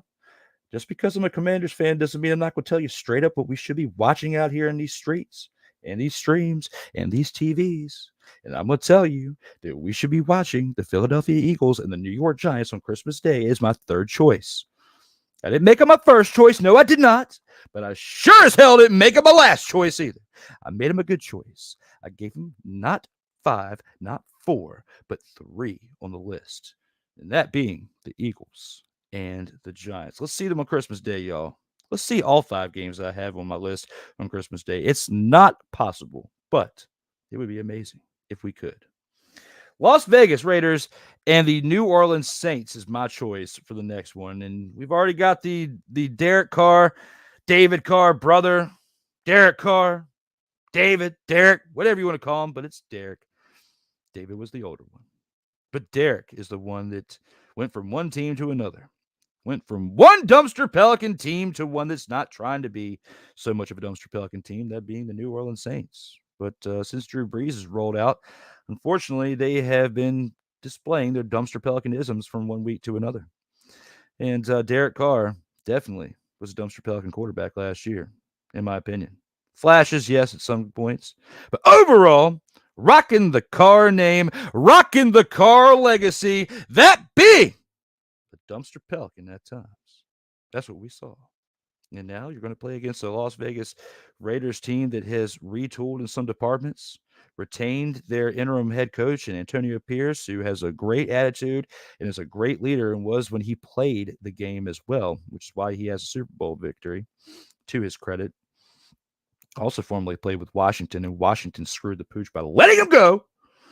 But at the same time, he may not have become what he was had he not gone to New York. So I give that credit to Tom Coughlin as well and the staff over there in New York. But when it comes to AP and what he's doing in Las Vegas, I think there's a really good chance that when we see these two teams play it out, it's going to be a close game. With Allen on the other side doing what he's doing with coaching with the Saints, he's making some decent moves over there too. This team's on the come up. But I think the Las Vegas Raiders have a little bit more of the edge here. They're a little bit more hungrier to do so. When you think about everything they've been through since John Gruden was we already know about that situation, how he rolled out and how things changed. You brought in Josh McDummy, of all people, to be your head coach. And we already know how things panned out with that one. He absolutely sucked. And people who were sitting up on their high horse saying, this was a great move to make there, Mr. Davis. Hell to the no, to the no, no, no, no. Hell no, no, to the no, no. That's what I would say to him in this moment. Hell no, this was not the greatest move to make, bringing in Josh McDummy. Whoever suggested that move should. You should know your role and shut your mouth. Facts. Like, come on now, man. What is going on out here in these streets when you're bringing in Josh McDummy, who didn't make the greatest decisions in Denver, and you already have the debacle of that, and you got to this point. And now things have changed. We are now in the present. It is not like it was back when we had the John Gruden, Josh McDummy era. AP proved last year that he has what it takes to take bull by the horns and take care of this unit right here. And he did.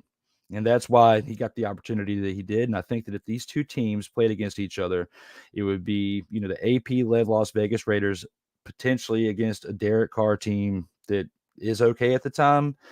But, it'll be a little bit of a humbling piece to Derek Carr to say, hey, this team, is better without you.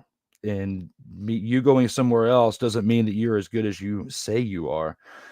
This could be the humbling moment that Derek Carr needs. The entire Carr family needs when it comes to their status in the NFL.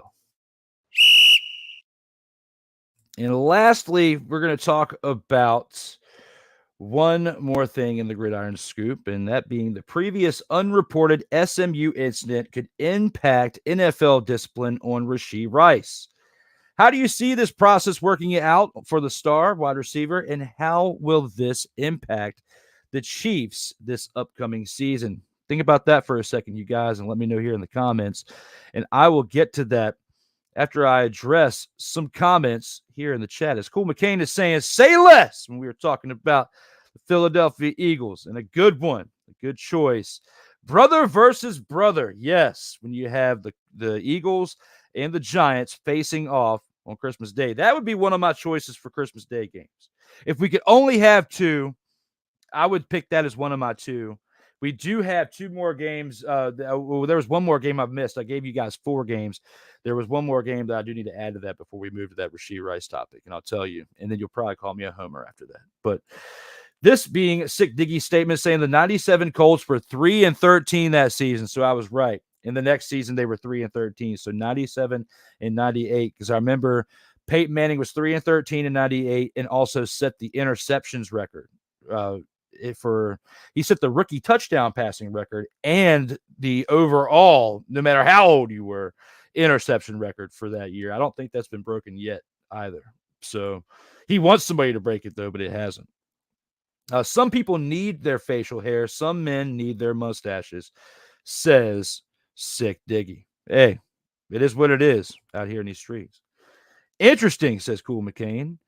And should have multiple games on Christmas Day. Yes. I don't think it'll be the amount 5 that I was picking, but there should be a few. Because again, I said the Ravens, the Chargers, the Jets, the Steelers, the Eagles, the Giants, the Raiders, and the Saints. And there was one more that I missed out on from my list. And you'll probably say, why do you want to see this? And the reason why is if both of these two quarterbacks are starting at this point, they would be the 1 and 2 of the draft from this past year, and that would be the Chicago Bears taking on the Washington Commanders. You would have Caleb Williams taking on a team that he used to. Well, I don't know once you go to the NFL if you stop becoming fans of teams or not. I don't know how that works, but he grew up in the DC area, was a fan of the Washington team, taking on his former childhood favorite team as the number 1 pick in Chicago. You got Roma Dunze if things work out over there with him, but we'll get to that a little bit more in a little bit as your star wide receiver pick.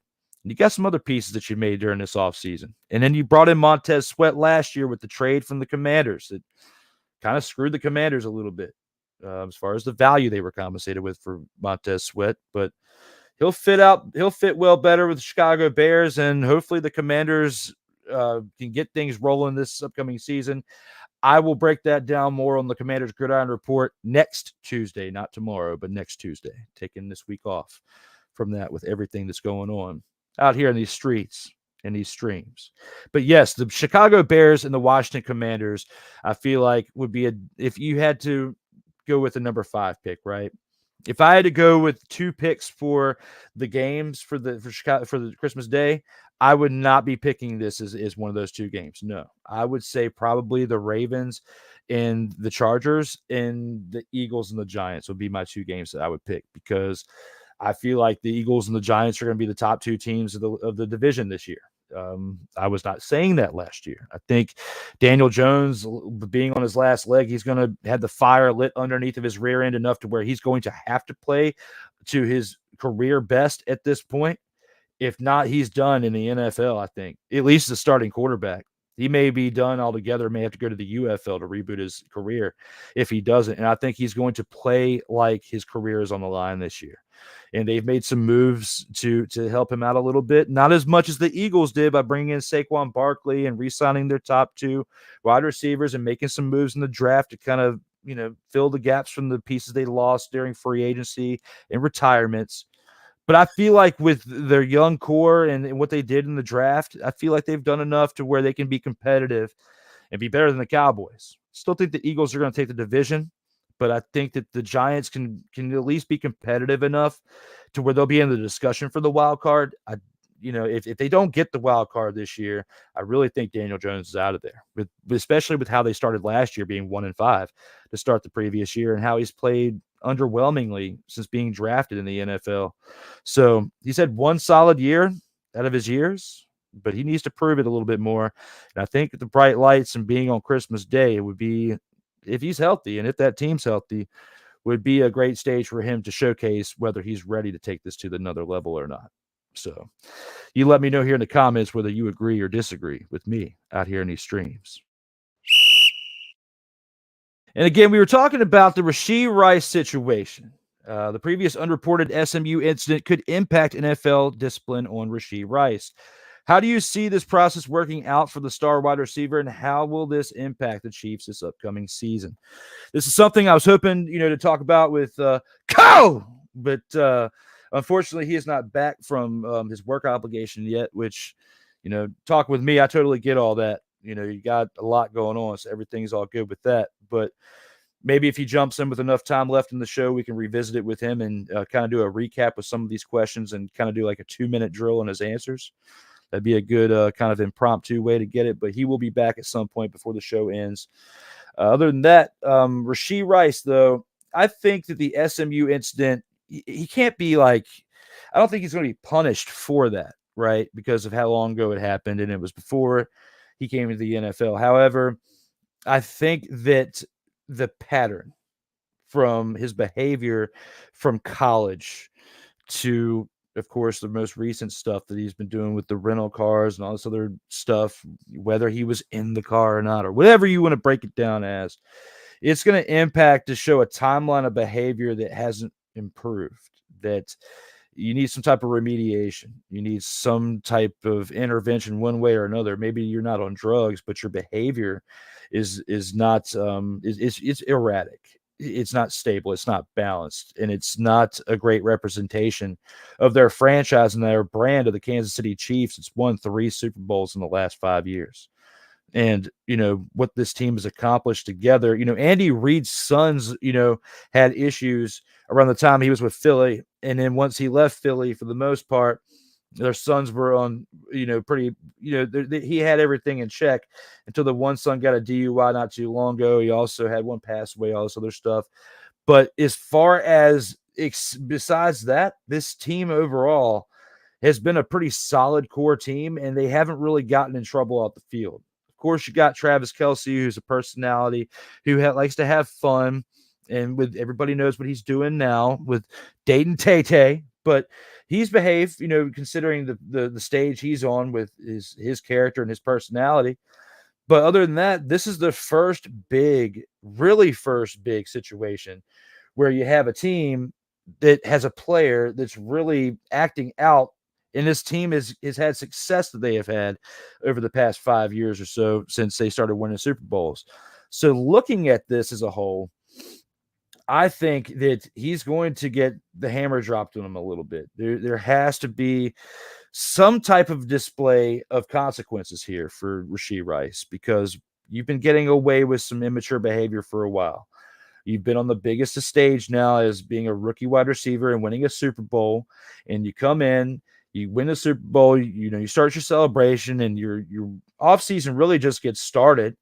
And you don't have much of one anyway, because all of the mini camps and training camps and OTAs and preseason and everything leading up to the season. You get a short window for a break. And I guess you try to live up an entire year of a time off in one day or something, and you do what you do. And the crazy thing about today, besides us talking out here on these streams, my face and the camera at my home talking with you, there's cameras everywhere out there. You go for a walk, you're pretty much being recorded, whether it's a Ring doorbell or a drone camera or the government and wherever hidden cameras are out there, especially if you're in heavily populated cities. If you're out there in rural areas out there in the country, there's probably some spots you can still get away with, not having to have a camera on you when you go for a walk type of deal. But you got to be mindful for what you're doing out here in these streets. You, as a public figure, and you might not think you are, but you're a public figure when you're a professional athlete, and young kids are looking up to you because they want to be you at some point. They want to be receiving passes and scoring touchdowns in the Super Bowl, especially at a very early age like you did. And look at what you're doing. You're being a poor role model for those kids and doing things like you're doing. They're going to drop the hammer on you. Is it going to be like Ray Rice with what he did? No, because it's a totally different situation. And, even though they share the same last name, he's not going to get the same type of punishment. He needs to get it in check, though. He needs to stay in his lane, as Lamar Ball famously was bringing up not too long ago with the Ball brothers and him being the father of them and everything going on with basketball and people adopting it, especially Mickey Delaney out here in these streams saying, stay in your lane. This man needs to stay in his lane. They could easily slot somebody in and replace Rashee Rice if he was gone for forever. Like, I don't think Rashee Rice is going to be gone forever. I do see him serving at minimum like a 3-game suspension at minimum. I'm thinking it's going to be a little bit more, though, because they're going to take the SMU stuff into account. They're going to say this guy needs some type of counseling one way or another, and more so behavioral counseling, like whether it's an emotional intelligence thing or something. Rashee Rice has definitely put himself in a bad spot. And if he doesn't get things together real soon, he's going to be missing out on some more greatness from the Kansas City Chiefs. The Kansas City Chiefs were great without Rashee Rice, and they're going to be fine without him if he can no longer play with the team. And I am very fortunate enough to welcome back my co-host, Kyle Johnson. I have the timing when you're talking about Rashee Rice. Lord have mercy. So you got it right at the right time with this. And, you know, I talked about, you know, the previous unreported SMU incident could impact the NFL discipline on Rashee Rice. And how do you see this process working out for the star wide receiver? Do you think it'll impact the Chiefs this upcoming season? I actually don't think it will. And the reason why I say that, I get it. He ended up being productive wise the number one wide receiver for that last year. So I understand it when I say no, it's not because I'm a Chiefs fan, and it's not because I think that little of Rashee Rice, the talent on the field. I just think that highly of, as Cool McCain would say, the Red Walrus, and how he can coach up players, especially on the offensive side of the ball. And when I saw that they drafted Xavier Worthy, I was like, oh my gosh, this is a case of the rich getting richer. So you have a Rashee Rice want to play Fast and the Furious in Dallas, and that was in March. And then in April, they find a guy who's faster. They find a guy who probably could rival Tyreek Hill in stretching the field, because that really was the only thing that the Chiefs now was missing, is that guy that can stretch the field. And now you got the burner. All he needs to do is have hands, and then you'll start to see that Chiefs offense resemble what it was 5 years ago. And to me, that is scary. So I say it from that aspect. I don't think they'll miss Rice. Now, will they miss having an extra wide receiver on the team? Of course. That's talent that's going to be gone. But in terms of how the team could actually roll, I don't think they'll miss him that much. And we're pretty much on the same page with that. And Cool McCain believes he should definitely miss, you know, multiple games. And we do have a request for an ad read for you. And I will click the one, and then once you finish reading the one, I will click the second one for it to follow. Are you ready? Yes. Roll the ad. I know. Are you lactose intolerant? Are you not a fan of dairy? Then we got the solution for you. Braun Dairy. All organic and made 100% from seal milk. Braun Daily. It's Braun. Seal clapping good. Braun. I told you he recommended you to read that ad right there. And Cool McCain jumps in and says, Mr. Johnson, fancy seeing you again. Yeah, fancy. Well, the pleasure's all mine, Mr. McCain. It's good to see you too, my brother. Absolutely. And it was, Cool McCain's been here. We've been having a fun time here going through the gridiron scoop. The one more thing I want to bring up to kind of, get you to get caught up with the main things we talked about, because we already pretty much broke down the MVP part when you were here last time with who we thought, and talking about Jake Bates and everything. And I said, I believe it's Jake Bates, Adrian Martinez, and AJ McCarron for the top three. Yep. I agree. And that would be my pick for the top three. And, the next thing I would talk about is NFL rookie Kool-Aid McKinstry buys Mercedes-Benz SUV for his mother. Was this a thoughtful Mother's Day gift or a poor display of money management by the Kool-Aid man?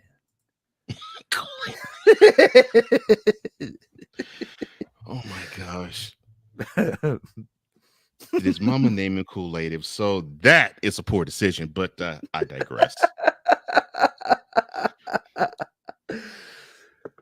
When I think of that, I think of when Teddy Bridgewater, when he was drafted in the NFL, he actually bought his mother, I forgot what type of car it was, but he bought her a car as soon as he was a draft pick. So if he has someone on his team that says, okay, you can't just go splurging, like you can't buy your mother a car and then buy a house and then go to Magic City and just make it rain in the club all in one fell swoop and in like in a 2-3 day span. You can't do that. Now, if it's along those lines, then yes, this is a poor display of money management, obviously. But if it was thought out that, okay, this is gonna be a gift he's gonna give his mom, then you could basically say this was a thoughtful gift. Oh yeah. I'm sorry, my bad. We're pretty much on the same page. And I was saying, along the lines of like, she had to drive him to practices, to school, all the stuff to get him around, change his Huggies when he was an infant, all sorts of stuff to get him to this point. I understand buying a mom a car, maybe not a Mercedes-Benz SUV fully loaded or whatnot. That's definitely a price tag on that unit. But I'm with you on that. I don't mind. It's for his mom. Same thing with Cool McCain. And the Playmaker even jumps in and says, "Oh, the EP of all EPs is here." My goodness. The hardest working content creator in all the land, with the compliment to Cole Johnson. That is These true. athletes need financial advisors, accountants, and tax lawyers. Absolutely. Shaq pointed this out when he talked about when he got drafted. He said that he received a check and he basically just bought cars. And his accountant got a hold of him like a week later and he said, "Wait a minute, why are you splurging so much money? You realize you got to make this money stretch, right?" I was like, "Oh, I didn't realize that." He said, "Man, he thanked this accountant for actually getting to him early, and ever since then, he actually has been really good with his money." But yes, you're correct, Sick. The athletes do need financial advisors or accountants or tax lawyers or a combination thereof or all of them. Because, their money is valuable and they need to have it stretched because they also need to understand that, you're making a ton of dough now, but it may go and you don't know when it will go. Anything can happen out here in these streets. You never know. Yeah. And one last thing before we go to the grand champ here is, I don't know, Mr. Johnson might be the harder worker than me. And based on all the pots you've had your hands in today alone, I would agree with that. Yeah, it's been a big but yes, I can say thankfully all this passed. I won't have any more interruptions now. So everything is good. It's all good, man. Definitely glad we could still make things happen out here. We've had some great comments and great action from the fans out here in the chat to help me keep going. And it's definitely been fun. But we definitely are. I'm glad to have you back here for this next segment because we got to go to the grand champ.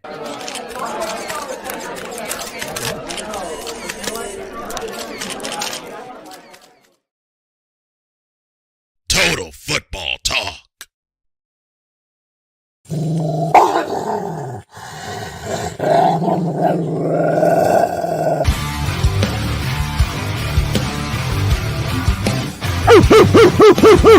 Where are my dogs at? It's time. Dog.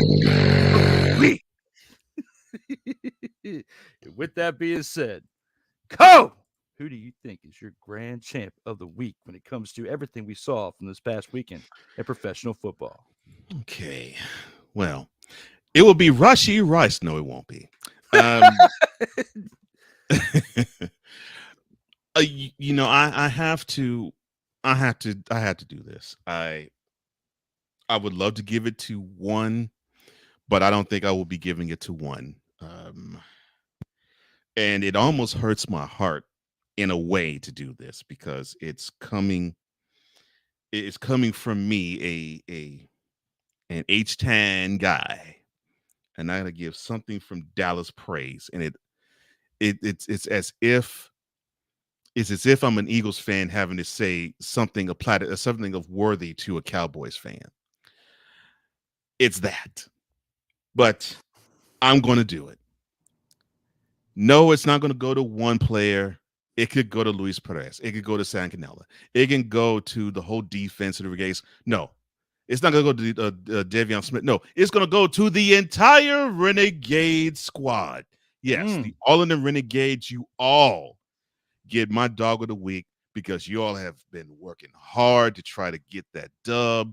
You have come close week after week after week. You have knocked on the door and you finally bursted through. And not only did you burst it through, this wasn't a victory you eked out. You earned this victory and dominated in the game to boot. So I will salute, for one of the rare times I'll do it, a Dallas-Fort Worth area team. Dang, this hurts me to say that. But the Arlington Renegades, you all are my dogs of the week. You all the grand champions, brothers. I like that pick. That's definitely a solid pick right there. They deserve to finally get their flowers after being so close for so many weeks and knowing what they did. And I want to agree with that. Like I really do, but I don't want to steal Cole's thunder. So I gotta pick somebody different here. And with that being said, I think I'm going to go with a player, not a team, and somebody that we've talked a lot about. The Cool McCain's talked about him with me. Kyle Nash has talked about him with me. Even Cole Johnson talked about him with me in the 7 weeks we've had the UFL. And that is somebody that could be the next MVP of the league. And that being Jake Bates, the next kicker to be a UFL, well, not a UFL, but a professional football league MVP. 3 for 3 this past weekend, one of them being a 51-yard field goal to help lead the Michigan Panthers to a victory and to get them to 5-2 and keep them in the playoff hunt for the UFL, for the USFL division. So when you put it all in perspective and you think about what the Michigan Panthers have been accomplishing this year, having both Nakua brothers on that team, one on defense, one on offense with wide receiver, displaying that there's a lot more than just one brother being Puka that's great in the Nakua family.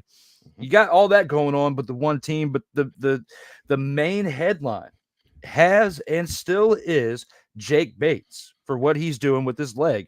He's getting several, rumor discussions about him throughout the NFL, but linked between the Minnesota Vikings and the Detroit Lions as potential opportunities for him to be an NFL kicker this upcoming season. And he's displaying every single week why he should be an NFL kicker. So for that reason, and for that reason mainly, I'm going to say that Jake Bates is my dog of the week. Well, in the words of Tupac, I ain't mad at ya. No, I ain't mad at ya.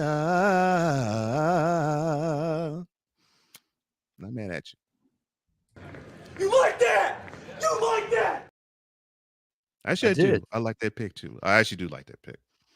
And I like, I was doing that for you, and I was also doing that for me. I liked Cole singing, and he liked my pick. So it double down on that with the you like that. Yeah. Yeah. There it is. There it is. The only thing we are missing, we're having a great turnout right now. The only thing we are missing right now is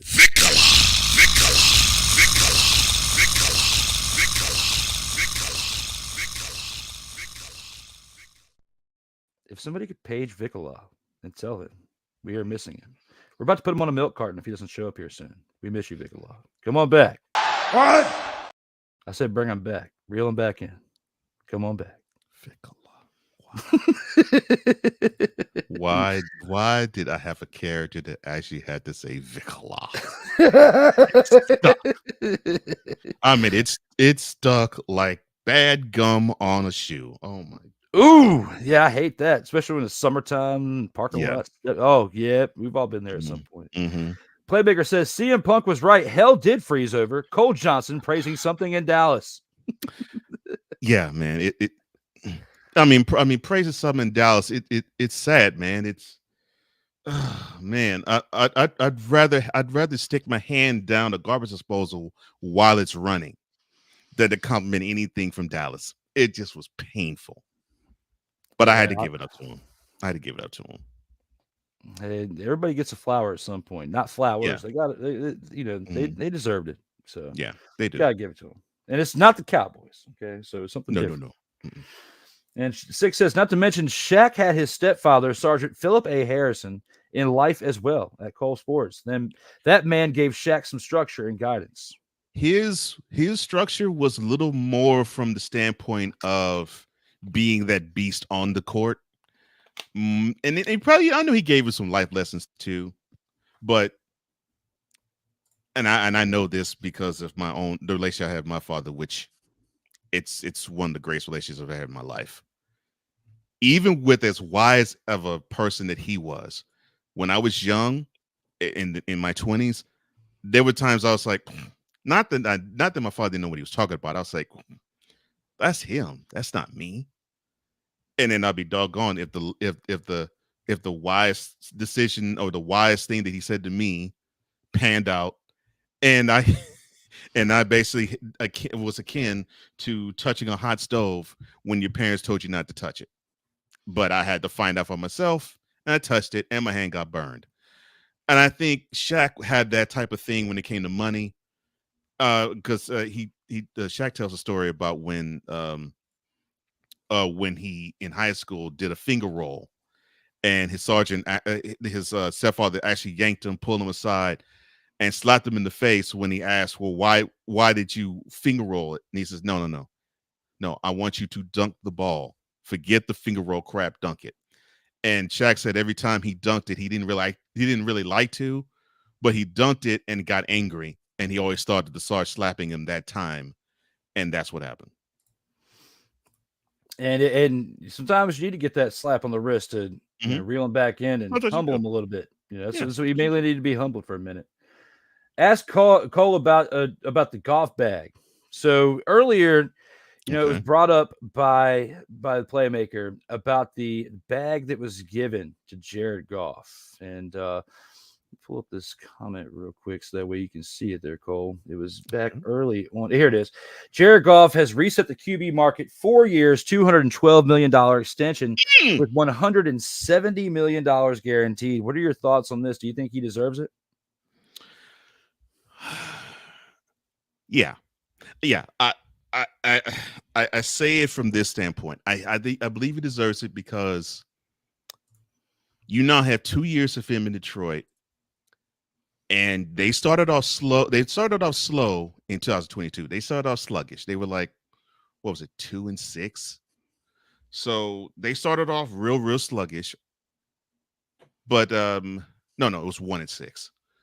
But they reeled off 8 out of their last 10, and that gave us the thought of, well, this team might be on the come up. And it was in large part to what Jared Goff did. And last year, you got a chance to see a team actually lift him up as a leader of the team. Forget the fantasy football numbers. Forget that he has the arm and he knows how to run the offense. The dude actually ended up being a leader. So you now have 2 years of a sample size of him being a Lion, and he's not looking anywhere close to the way he looked as a Ram, for the exception of probably his second year there. So, yeah.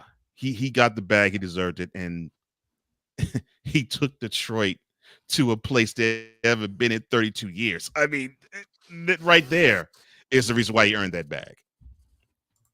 Absolutely. And, you had very similar answer to that to what I did when he first brought that up earlier. And, of course, you got to love the comment here. You doggone. Yes, sir. But yes, absolutely there, Cool McCain. Guys, we're going to take our last commercial break, but when we come on back, we have the featured attractions, the Snowflake of the Week, and the 2-minute drill before we wrap things on out. We'll see you here at the end of this last commercial break. Coming up next, the featured attractions. This is Total Football Talk. COMI Media Incorporated. Creating content magic in the real world. In a world where chronicles of the past are brought to the streams, whether the content is relatable or completely beyond your realm of life, there is no shadow of a doubt that this show is absolutely full of shenanigans. Get ready for D Willy in the evening. This Sunday at 10:05 p.m. Eastern. Exclusively on SIRTOBA Media, where the struggle is real to be awesome.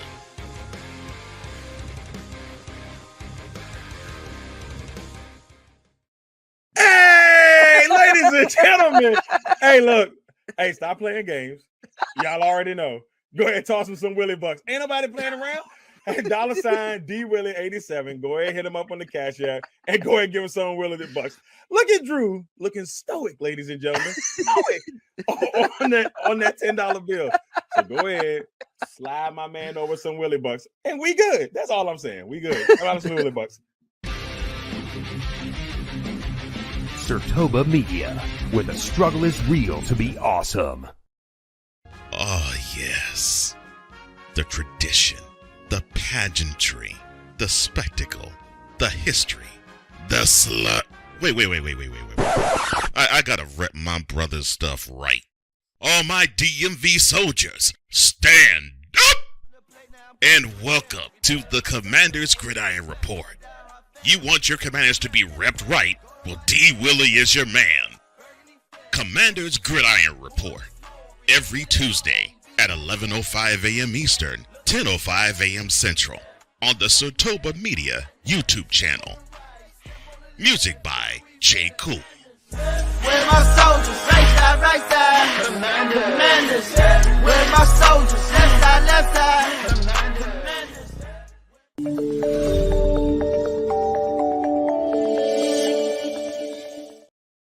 Welcome back to Total Football Talk, your source for hard-hitting gridiron action. We are back for episode 37 today, May 13th, that you can see as we talk about the UFL Week 7 recap with the Undefeated Stallions turning back the Battlehawks upset attempt. As we are here, myself and Cole Johnson. Cole will be back here momentarily as he is getting some things straightened in the background over there. And we are back to discuss some things. We got the featured attractions to talk about. Got some things to go along with there, along with the 2-minute drill. So, guys, get ready. Here it comes. Put on the seatbelt. Get ready to rock and roll.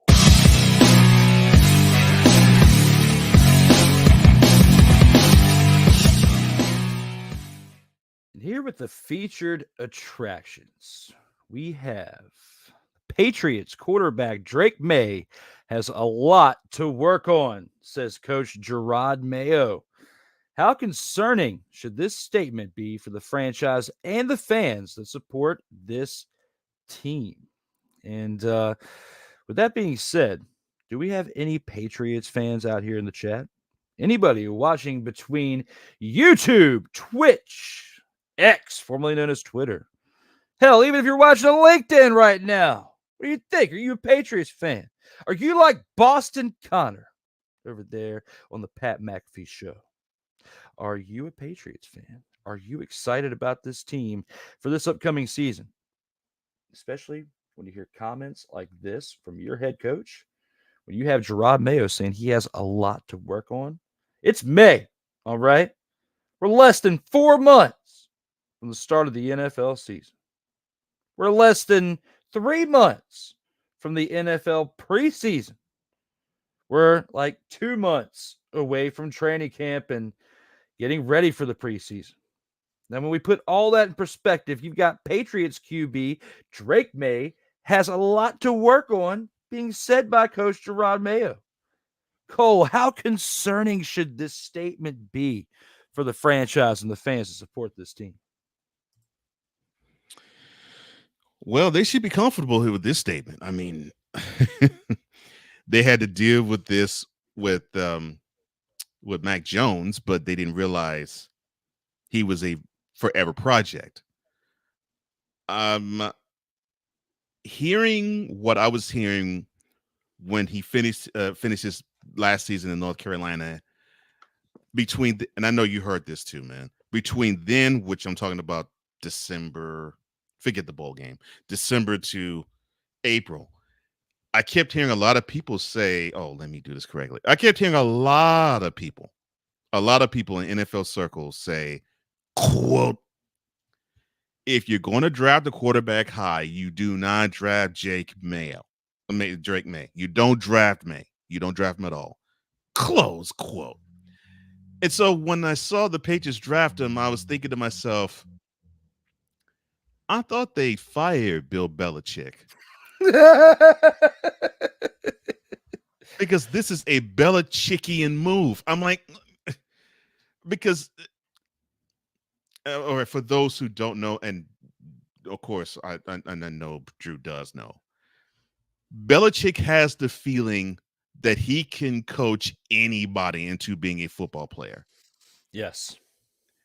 It all that matters is if they have it in here. If they have the brain matter to compartmentalize everything that the coaching staff gives them, he believes that he can put the tools, even if they haven't played the position before they even got to NFL.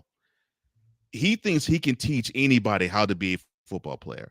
So with the Drake May draft choice, I was thinking, okay, so Jared Mayer must have been Bill Belichick, but he spray painted himself brown. Okay, got it. It should be concerning, but it doesn't surprise me. I was hoping, though, that the Patriots would get away from stuff like this, but it looks like this is the way that they're going to be. And this actually is a mark on the stain of the scouting team. This really is. This really is. Has a lot to work on, and this is the guy that's going to bring you into your future, because I'm getting the feeling he's going to start week 1 this year. That is not a good thing. And you only have 4 months to actually get him prepared week 1 to actually be the guy. So if he has a lot to work on in 4 months, you better get started with him. Absolutely. I mean, you got to think along the lines of the Commanders had Antonio Gibson, right? And this was a similar situation where he was a wide receiver at Liberty and they converted him to running back, right? So they had similar thoughts with being able to take, players and thinking they can move them to other positions and coach them up with what you were talking about with the hoodie, with Belichick. Them thinking they can do the same thing over here with May. And then they bring in Antonio Gibson at running back, which is the same thing as what I was talking about. So, you have multiple players you're trying to figure out. If you talk to Kyle Nash about this, because Drake May coming from an ACC school, he's going to light on up.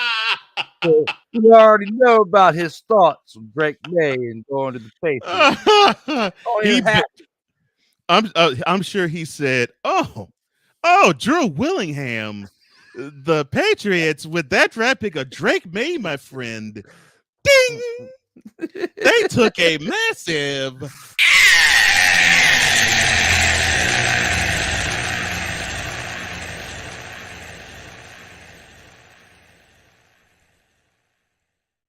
I've tasked myself with creating the first ever student of the game commercial for him, and you and I have already collaborated on another project with you hooking me up with the voiceover, which I'm currently working on that. I don't want to spill the beans on that, but I will say this: the ding will be in the student of the game commercial. I promise you that. I'm going to find a way for it to at least be in there once, maybe twice. If I can get away with 3 times, hell, I'll do it. But I'm just saying, it's coming. It's coming real soon. Kyle Nash, I heard your challenge. Oh, yes, address it. Address it. Yes, address it. And if it was tonight, I would be able to do it. But unfortunately, it's not tonight. But I can also do more than just this with my voice. I'm waiting.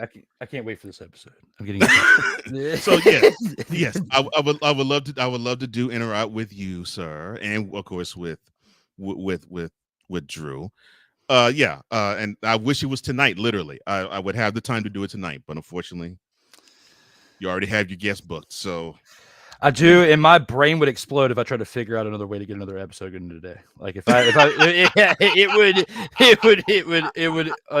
am looking forward to that break in between, because my brain would explode if I prepped another episode for today. But no, hopefully at some point, maybe in June. Yeah, we can aim for that. Hopefully to make it a little bit easier, because not next week, but the week after is Memorial Day. I can't do in or out that night, because you and I are already working on moving this up a little bit earlier in the day for that. But in or out is not going to be in 2 weeks, but it will be tonight and next week.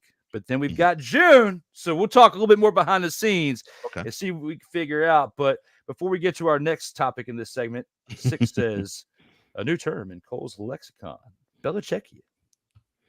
Yeah, I mean that draft pick just oozed a Bill Belichick scent. And I'm like, oh Lord. So yeah, you want to see if the dude had the brains to be a Patriot instead of the talent to be it. Okay. You gotta wonder. Hearing a lot that surprised me. You gotta wonder, as much as they were getting sauced during that Tom Brady roast, they were getting sauced in the draft room on these nights, and they were making some of these decisions, like Mac and Cheese Jones over there to be their quarterback. Them fools were sauced in that roast. Goodness gracious. It was definitely entertaining. It was. Who's giving them the business? And they were giving them the business that night too. Yes, Next on featured attractions, we have the UFL has been going viral for the drone camera angle in games throughout the season. Should the NFL consider adopting this view of the game that could potentially help increase viewership on their own product?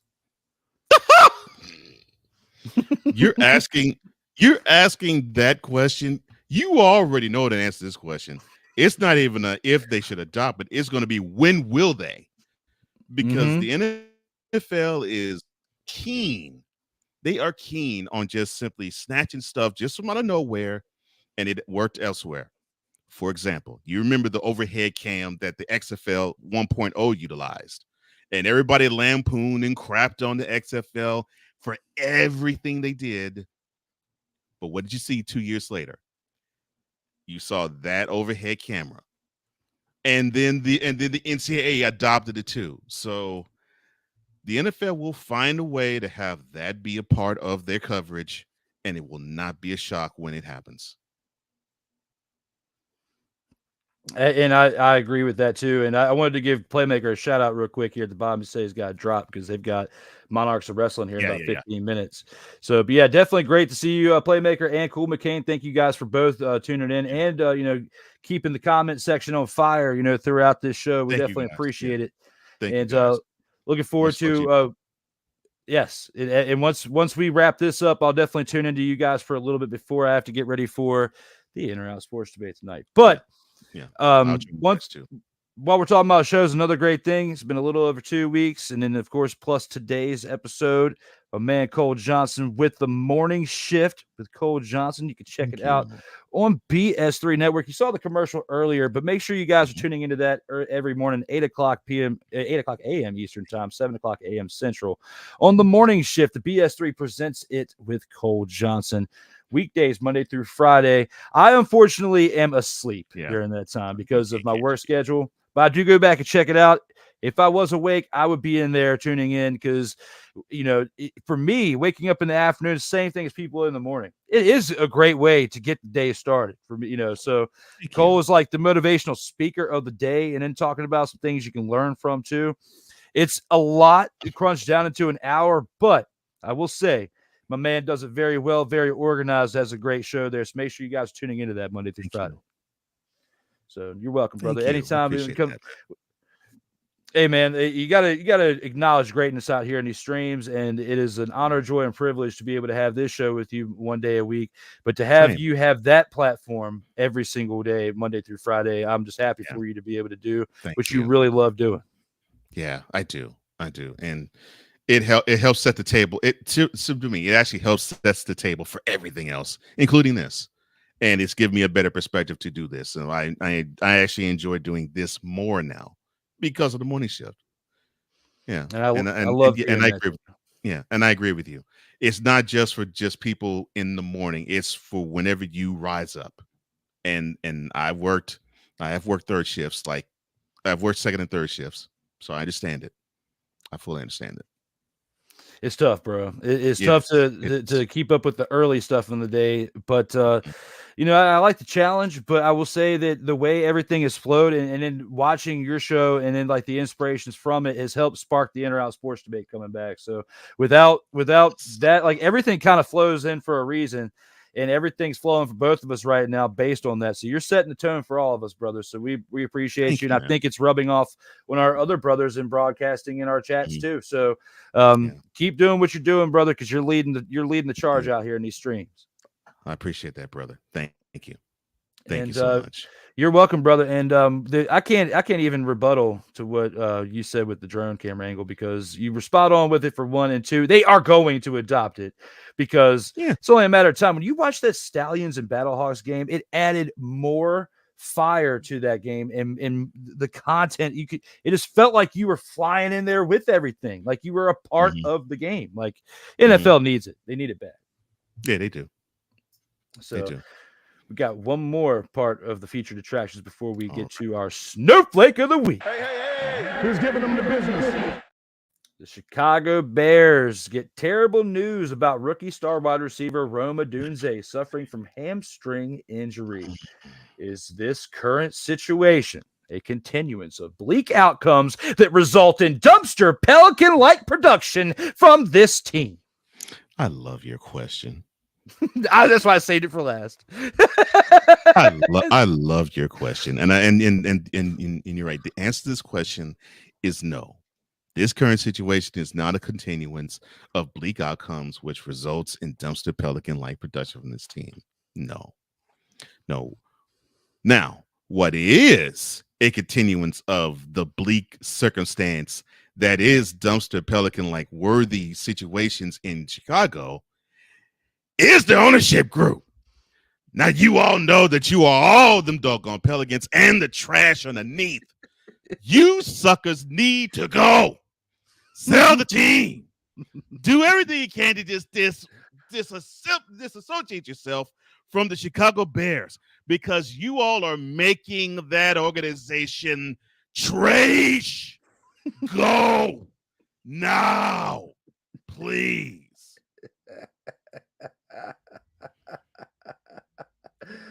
Oh, the Eberflus effect. Yes, the it's a Eberflus. Yeah, it's unfortunate the young man got a hamstring injury. But yes, no, that is not a continuance of it. Just the fact that the ownership group exists is. And yes, the Eberflus effect. The fact that they picked up Matt Eberflus, who was a non-existent defensive coordinator and really has done much of nothing in his first year as head coach of the team. I'm like, that's why I say it is the ownership group. I can't even put the executive staff, because it's the ownership group that just, there's a saying in the military, and you've heard this before. I know you have, Drew. Crap rolls down. I'm sorry, my bad. Let me do this correctly. Quote, crap rolls downhill. Close quote. So it's unfortunate that with the Bears, the team colors are wrong. The team colors should not be navy blue and orange. No. The team colors should be Dookie Shoot brown.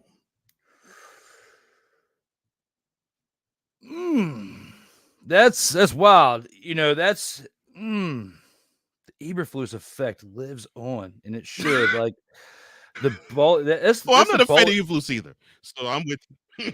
The bowling shoe effect. I mean, just look at how, does this make the Falcons selecting Michael Penix Jr. over Rome Odunze a better pick now? It might, although it sucks that they really don't need a QB if they're going to start someone that they've rolled 4 years and $180 million in front of. I mean, yeah, but it might.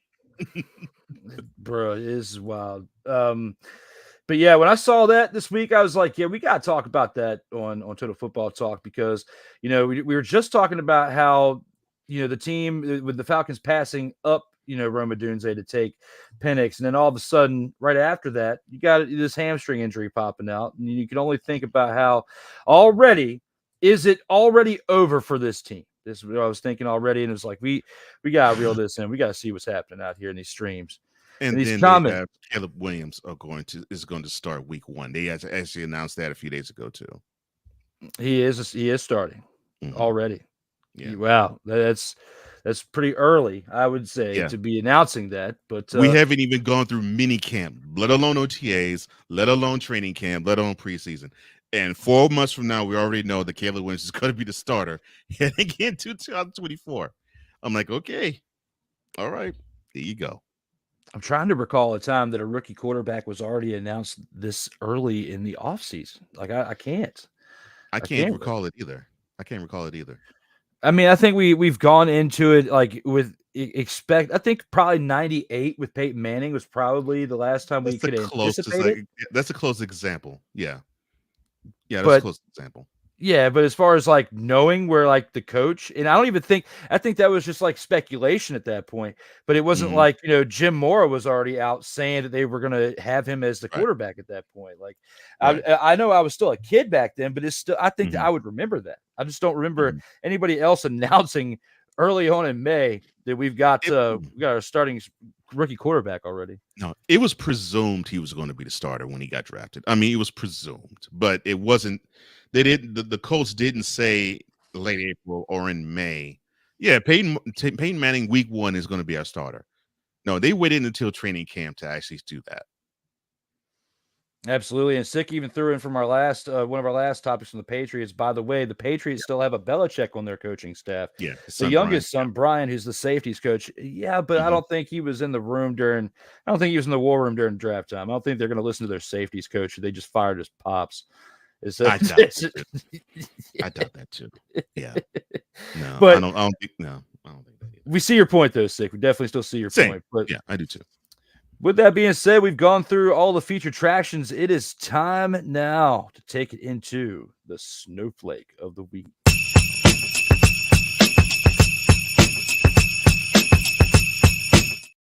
It is that time for the snowflake of the week, where we take our pick for the worst player or franchise move in professional football for the week. When it comes to the snowflake of his week, when it comes to Cole, what is your choice for that pick?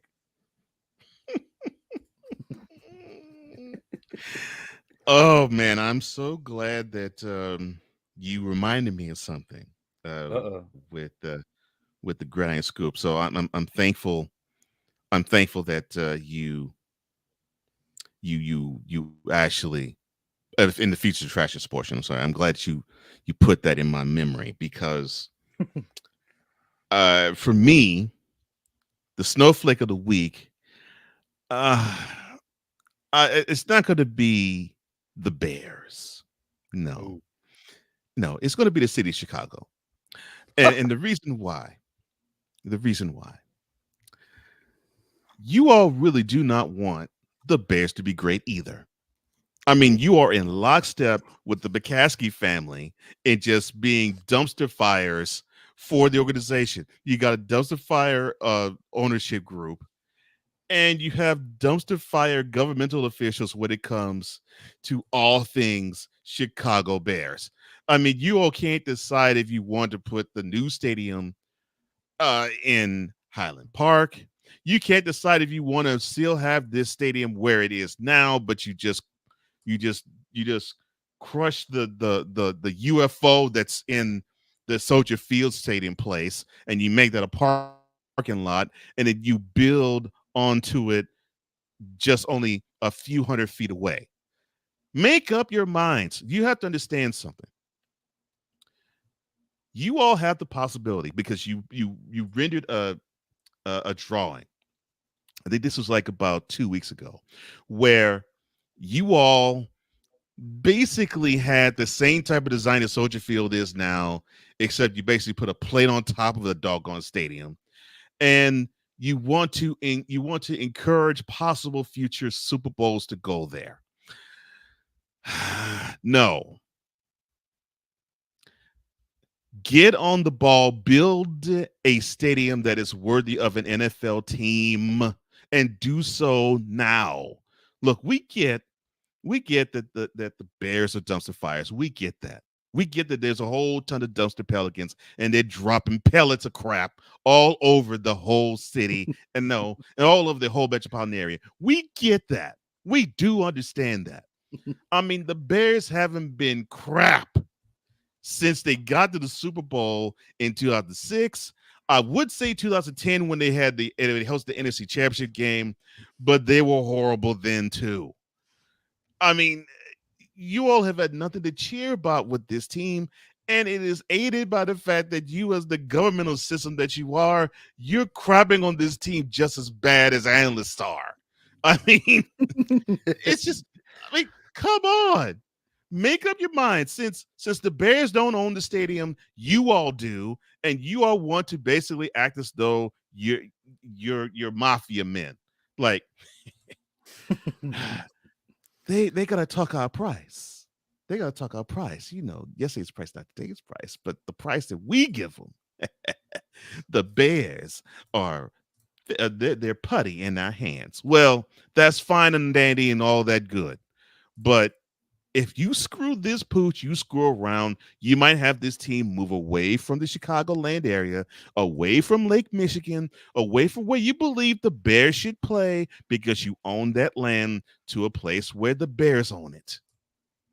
And I get why the Highland Park deal fell through, because the Bears and the city believe that this is a Chicago team, and a Chicago team should play in the city limits of Chicago. I get that. But if you're going to screw them around, just like they are screwing the fandom around, you all deserve each other. And in fact, you can keep playing in that dumpster fire of a UFO sighting that is called Soldier Field. Come on, man. Stop teasing the Chicago metropolitan area. We can get a Super Bowl and build a 75,000 seat stadium with a roof over it. No, you ain't. No. So either crap or get off the pot, and I want you to get off the pot, because I don't think you really have the balls to even do this. That just frustrates me. I think for the first time in a while, we're both going to go after a team and not a player.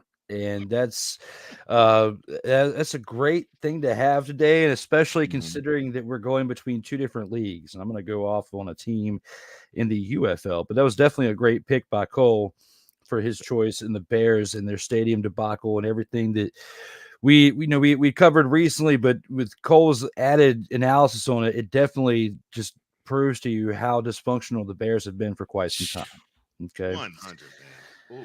Now, for my choice, I'm going to stay in the UFL and go with a team that Cole McCain called me a homer for about a month ago. Okay. Oh, so he's going off on the defenders. Okay.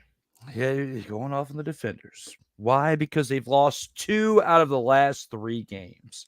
And, this past weekend, they did lose to a pretty good team. However, you're not helping your cause when you're only mustering up 9 points. The Michigan Panthers defense is pretty solid, but I feel like you could have at least got another field goal or so out of this, the team. And the reason why you guys have been struggling for so long is because your running attack has been going pretty bleak over the past few weeks. You started the season out 3-2, and it was because the team was still somewhat balanced, or at least portrayed that they were somewhat balanced still from last year. You still had your returning quarterback, Jordan Ta'amu. He was doing pretty solid the first month of the year. Now, fast forward after the first 5 weeks, the first 4 weeks were now in the past 2 weeks, they're 2-3. They're 1-2 in the past 2 weeks after starting out 3-2.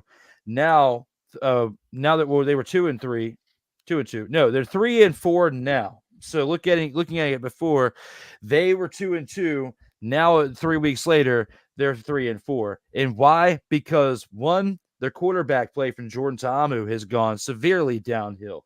You look at what he did this past weekend, and we covered it again earlier in the show, but he only had 127 passing yards and a touchdown, and had to have relief duty by Jalen McClendon to put up another 73 passing yards. Why? Because Jordan Ta'amu just was not on his game, and neither was the rest of this defender's team.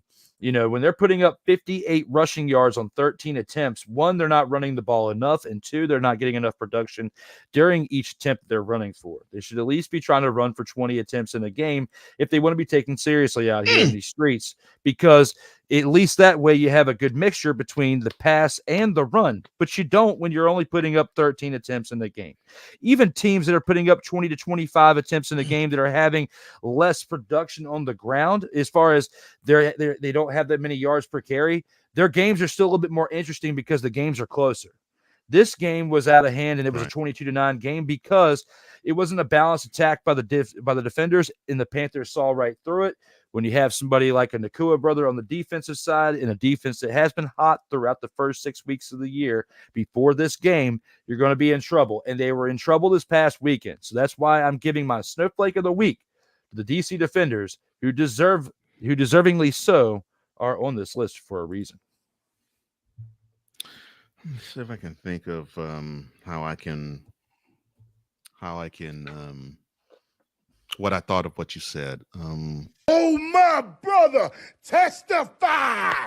Yes, yes, yes. Yeah. 100% with you, man. Yeah, you can't, as my father would say, half a something. And then unfortunately, I think that's what you've been seeing with your defenders. Yes, absolutely. And for Pops, I give him this. Acknowledge me. Because that's a great saying and definitely something that you have to incorporate in with this team, because they have been slouching it up when it comes to how they've been producing out here in these streets.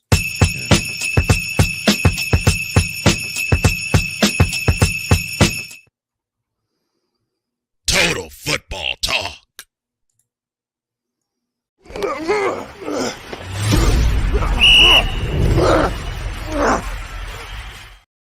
And now it's time for the 2-minute drill, where we basically take a look at the teams that we have for this upcoming week. And we've got the Memphis Showboats traveling to Michigan to take on the Panthers at 4:00 p.m. Eastern time on Fox on Saturday, as well as the later game that night. The Houston Roughnecks travel to Birmingham to take on the Stallions that night at 8 p.m. Eastern time on ESPN2.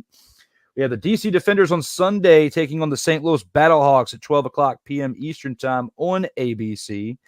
And we have then the late game, the Arlington Renegades taking on the San Antonio Brahmas at 4 p.m. Eastern time on Fox. Looking at these 4 games right here, and we'll start it off with the first game, looking at the Memphis Showboats, who are 1-6, taking on the 5-2 Michigan Panthers, Saturday at 4 p.m. on Fox. What are your thoughts about this game right here, Cole? Who do you think takes the win in this game?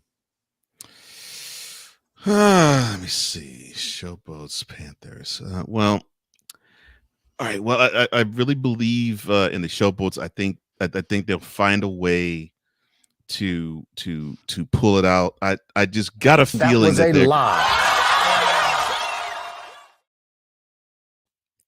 My bad. The Panthers really should have an easy time with it, and the reason being, I'm loving their defense. Because I think what they're doing is they're realizing that their offense, it's not bad. It just they have red zone issues, and they can put up points, but the defense, I think, is locked in with understanding that they may need to force a turnover here and there. They need to be stubborn with probably some 3-and-outs. They need to not allow red zone penetration, against the opponent. So the defense is solid and it's there. And I don't think the Showboats have anything on the Panthers Saturday. I just don't see them competing at all with them. I don't either. I think that the Showboats fall to 1-7. Panthers move to 6-2, get closer towards a playoff run here for the USFL division. And with that being said, that's going to be our outcome for this game. Showboats take the major.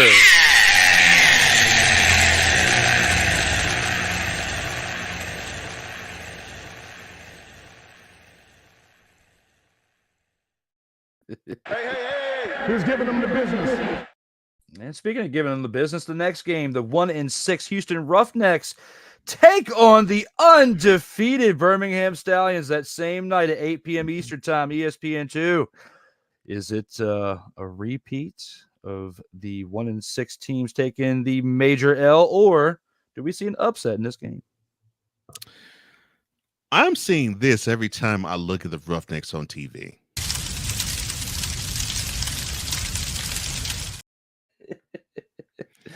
The Stallions, they yawn when they play them in Houston. They're going to yawn even further when they play them in Birmingham. The Stallions shouldn't even have an issue with them. Oh yeah, absolutely. One quarter of competition. After that, they're like, okay, we're bored. We're bored of you. Next game. I wholeheartedly agree. The Stallions will get to 8-0. Who's giving them the business? Our next game, a team I just went off about, the DC Defenders, who are 3-4, travel to St. Louis, take on the 5-2 Battlehawks, who will be hungry, especially after coming close to beating the undefeated team this past weekend. Do you think they stay hungry and get to 6-2, or do the Defenders get to 500 this weekend? I think the Battlehawks have a bad taste in their mouths. And I think they want to issue it on anybody. I don't care. It could have been any of the other 6 teams. It did not at UFL. It does not matter. I think they have a bad taste. I think they felt as though they should have gotten that dub against the Stallions. I do believe they still feel as though they're probably the only team that can beat them. And I think they want to prove that against the Defenders. And to me, I don't think it's a case of the Defenders suck. It's more the case of the fact that you got a Battlehawks team that's just motivated beyond what the Defenders can put on the field. And I think that's what you're going to see. I agree. I agree with that. And, this is a tough matchup for them again, back-to-back weeks. They're facing pretty good teams between the Panthers and now the Battlehawks. So they will be battle-tested, them being the Defenders. Yeah. But I think that the Battlehawks take this win and improve to 6-2. Who's giving them the business? And in our last game of the week, we have the 1-6 Renegades. Wouldn't think that we'd be talking about 3 1-6 teams at this point, but unfortunately, that's the case. Is the Renegades, who did get their first win this past weekend, a win that we were both very hype about. They traveled to San Antonio, within the state of Texas, to take on the Brahmas, 5-2. 4:00 on Fox on Sunday. What are your thoughts with this one? Do the Brahmas remain hot, get to 6-2? Or do we see a Renegades team after a victory this past weekend getting their first one, remaining hot and getting to 2-6? Ooh. I actually think this will probably be a potential game of the week. I really believe it. We have talked about the Renegades. Their effort belies the record. And the Brahmas, I mean, I know they've had, I won't say issues, but they've had issues with health at the QB position. So that lends itself to continuity issues. Albeit they're at 5-2, it still lends itself to continuity and chemistry issues. And yes, I know this is at home for them. And they're fighting for their playoff lives, obviously. They're fighting for playoff positioning. I really feel as though I think the Renegades might pull it out. I think I'm gonna call the upset here, because I really believe that the Brahmas offensively, I don't think can put up enough points to offset what the Renegades can bring.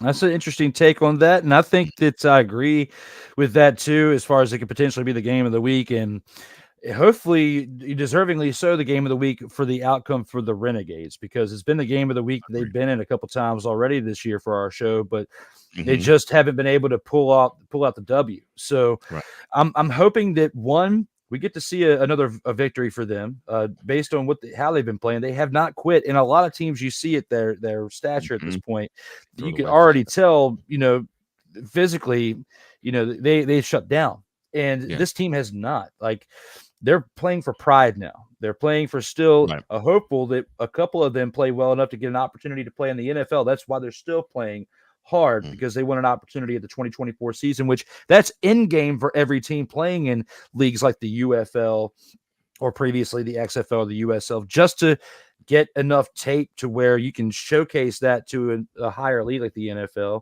and get a better opportunity to make more money. And that's, when you have a team like the Renegades playing like they have been, it makes it harder for the eyes to be on that product when they're not playing that well as a whole. So, I think that this could be potentially the game of the week. I want to, internally see the Renegades get this just to, end the year on a good note. But at the same time, I really like how the Brahmas have been playing, especially not having their starting quarterback and having to rely on their backup quarterback, and they're still in the hunt for a playoff run with all that being said. So at the same time, I still want to see the San Antonio Brahmas put up a great game, but who knows? We could be talking about this as the game of the week next week, like you said. Who's giving them the business? With that being said, it is now time to take it to the final score.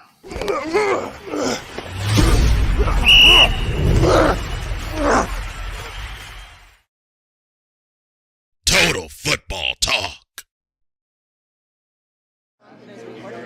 As long as it's one.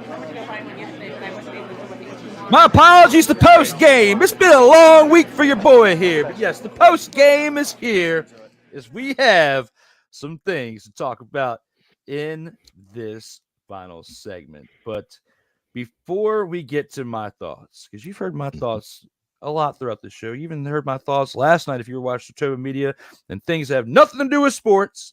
But right here, right now, when it comes to the closing thoughts on this program, what are your thoughts there, Cole? All right. So we got a chance to know how the NFL season is going to begin this year. So, all right, get ready. September 5th, kickoff is at 8:20 p.m., obviously Eastern. Arrowhead Stadium is going to go wild as the Chiefs receive their third ring in 4 years, and they will go up against the Baltimore Ravens. So we will see the AFC Championship game rematch to begin the year. And part of me is happy. And I say this from the standpoint of if the Chiefs actually have rounded the table and they've become more of a well-rounded unit, I think I would like what I'm going to see with the Chiefs. Now, if they revert back to being that we're going to take our shots downfield every single down, I'm not so sure I'm going to like that, but I think they're going to be a hybrid thereof. So to me, it definitely depends on what I see from number 8 of the Ravens. I want Lamar Jackson, and I'm saying this almost as a prayer. Mr. Jackson, sir, you now are a 2-time NFL MVP. You have talent beyond measure. There's no question about that. When you're in the open field, no one can catch you when you run. You have a strong arm. Unfortunately, you don't really have an accurate one. And for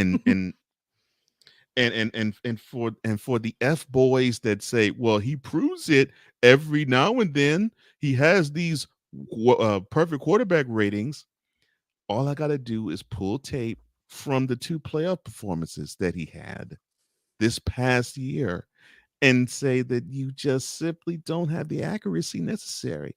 And you can't force balls in double and triple coverage, which is what you did in the AFC Championship game back in January. So I know we're 3.5 months removed, almost 4 months removed from that performance. But 4 months from now, or almost 4 months from now, we'll get a chance to see you actually play the same team and hope that you learn some lesson in what in your maturation.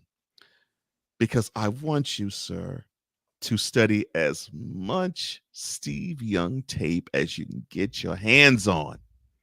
I want you to do nothing but watch a fellow number 8, because I get the feeling you wear number 8 because you have some sort of Steve Young love and affinity for him.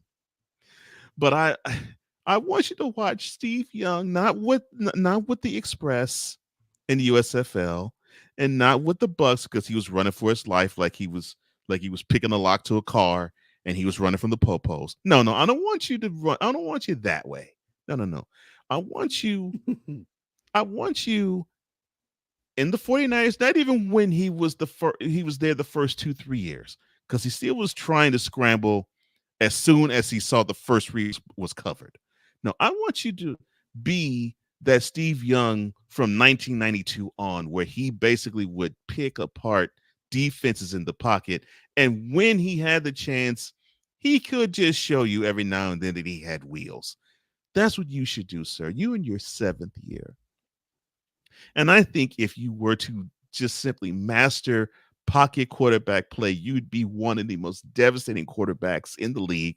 And the Ravens would supplant the Chiefs as the team to beat in the NFL. I believe that. I believe in you. And I'm not going to say that you don't have the weapons. No. You can create them being weapons.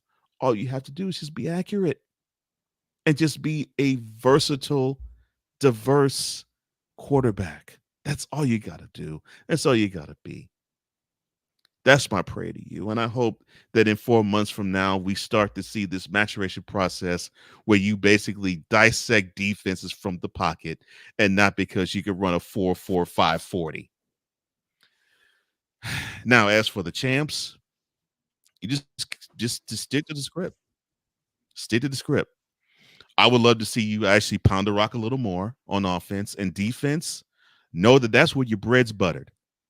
The team now is defensively built because the best player on your team is Chris Jones, and it's not even a close second to him, including Patrick Mahomes. There isn't a close second. So I want to see a good game, and I think this is a good way to begin the NFL season. It made me excited when I saw this earlier today. And hopefully when we see the rest of the NFL reveal its schedule later on this week, I will feel just as happy, of course, with my team. And, of course, I hope that my brother feels happy about his when he sees who plays the Commanders, when, and where. But as for the UFL, you're now down the home stretch, and I wish you all success, all 8 of you, all 8 teams of you. And if you can give us the same type of entertainment you have the first 7 weeks, I believe that we can actually say the UFL has been a successful first season. And it is due to the hard-earned sweat equity and the dedication that you all have to the sport. And we appreciate you for it.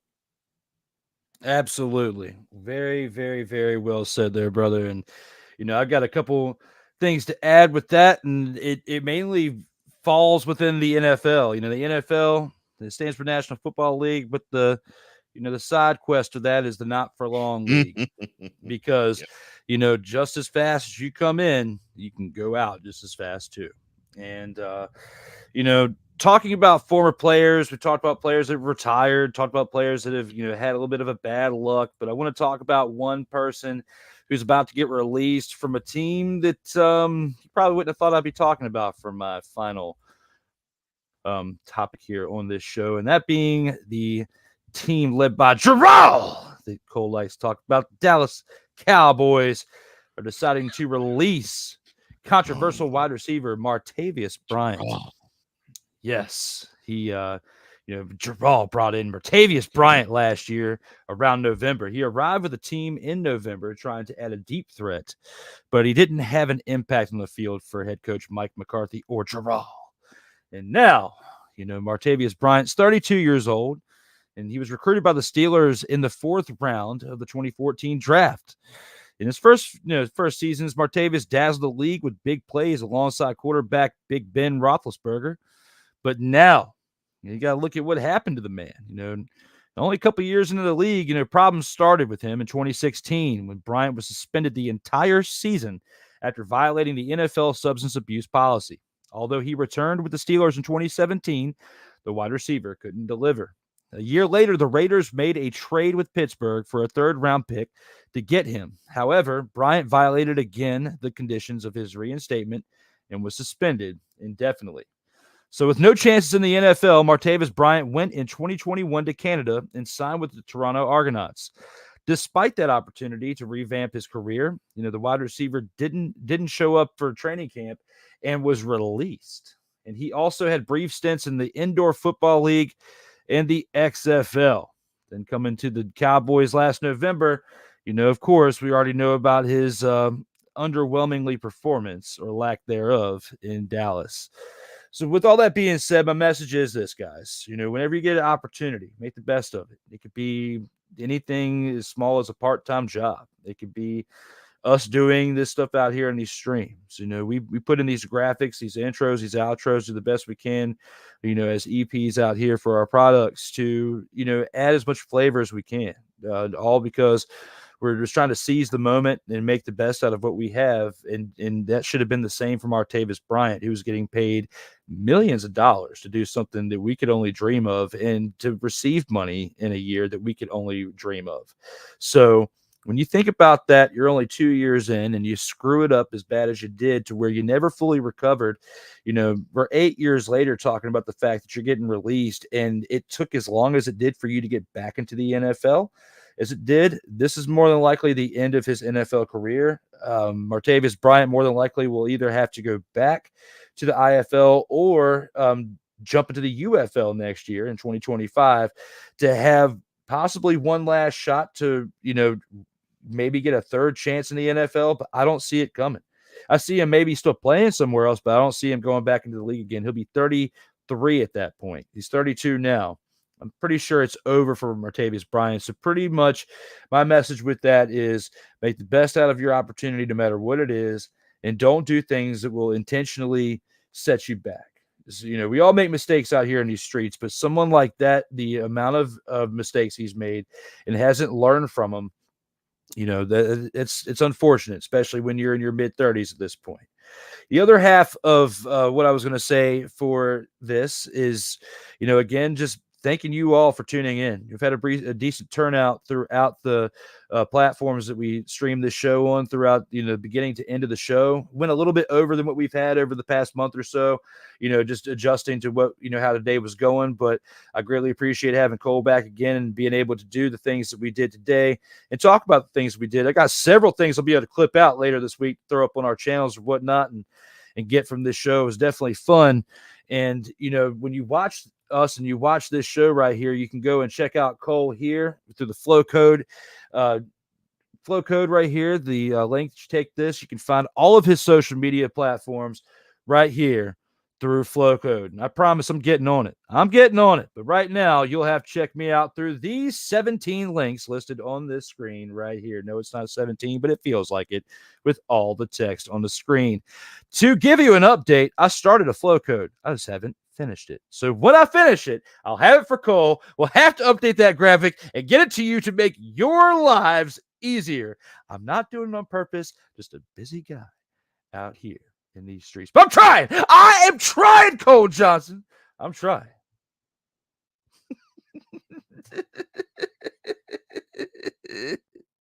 You're muted. You're muted. So you said, check out the 17 links. I'm like, oh,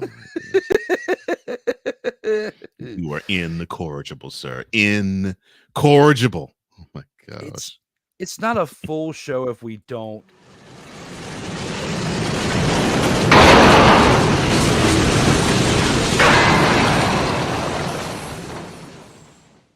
At least for a few seconds. It's not a full show if we fail to go off the rails. Okay, that's good to know. For a few seconds at least. but definitely, as always, we talked about earlier, guys, make sure you tune in tomorrow morning to the morning shift with Cole Johnson, the BS3 Network presentation.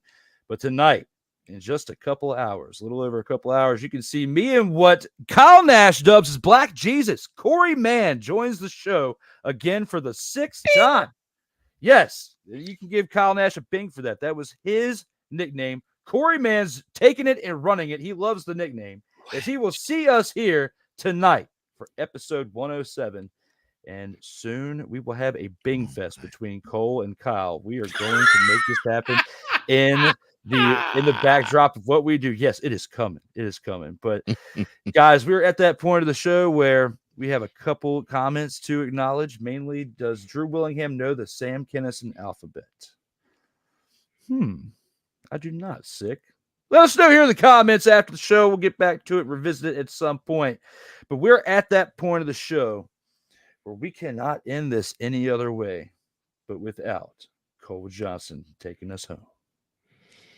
Why does it almost feel like I should channel Russell Simmons? Thank you. God bless. Good night. No. Listen, we do appreciate you. Thank you for liking. Thank you for sharing. Thank you for commenting in the comments. And if you're watching this on replay, thank you for your comments as well. And thank you for hitting that notification bell so that you can catch any and all content that comes from the SIRTOBA Media YouTube channel and the COMI Media YouTube channel as well. And thank you for the love that I've been receiving thus far from the morning shift as well. For Drew Willingham, I am Cole Johnson, here to say parting as we always do. In life, just like a tackle, keep your head up. And always remember, you got to play until the whistle blows. And as always, stay safe out here in these streets. And these See streets. ya. Peace.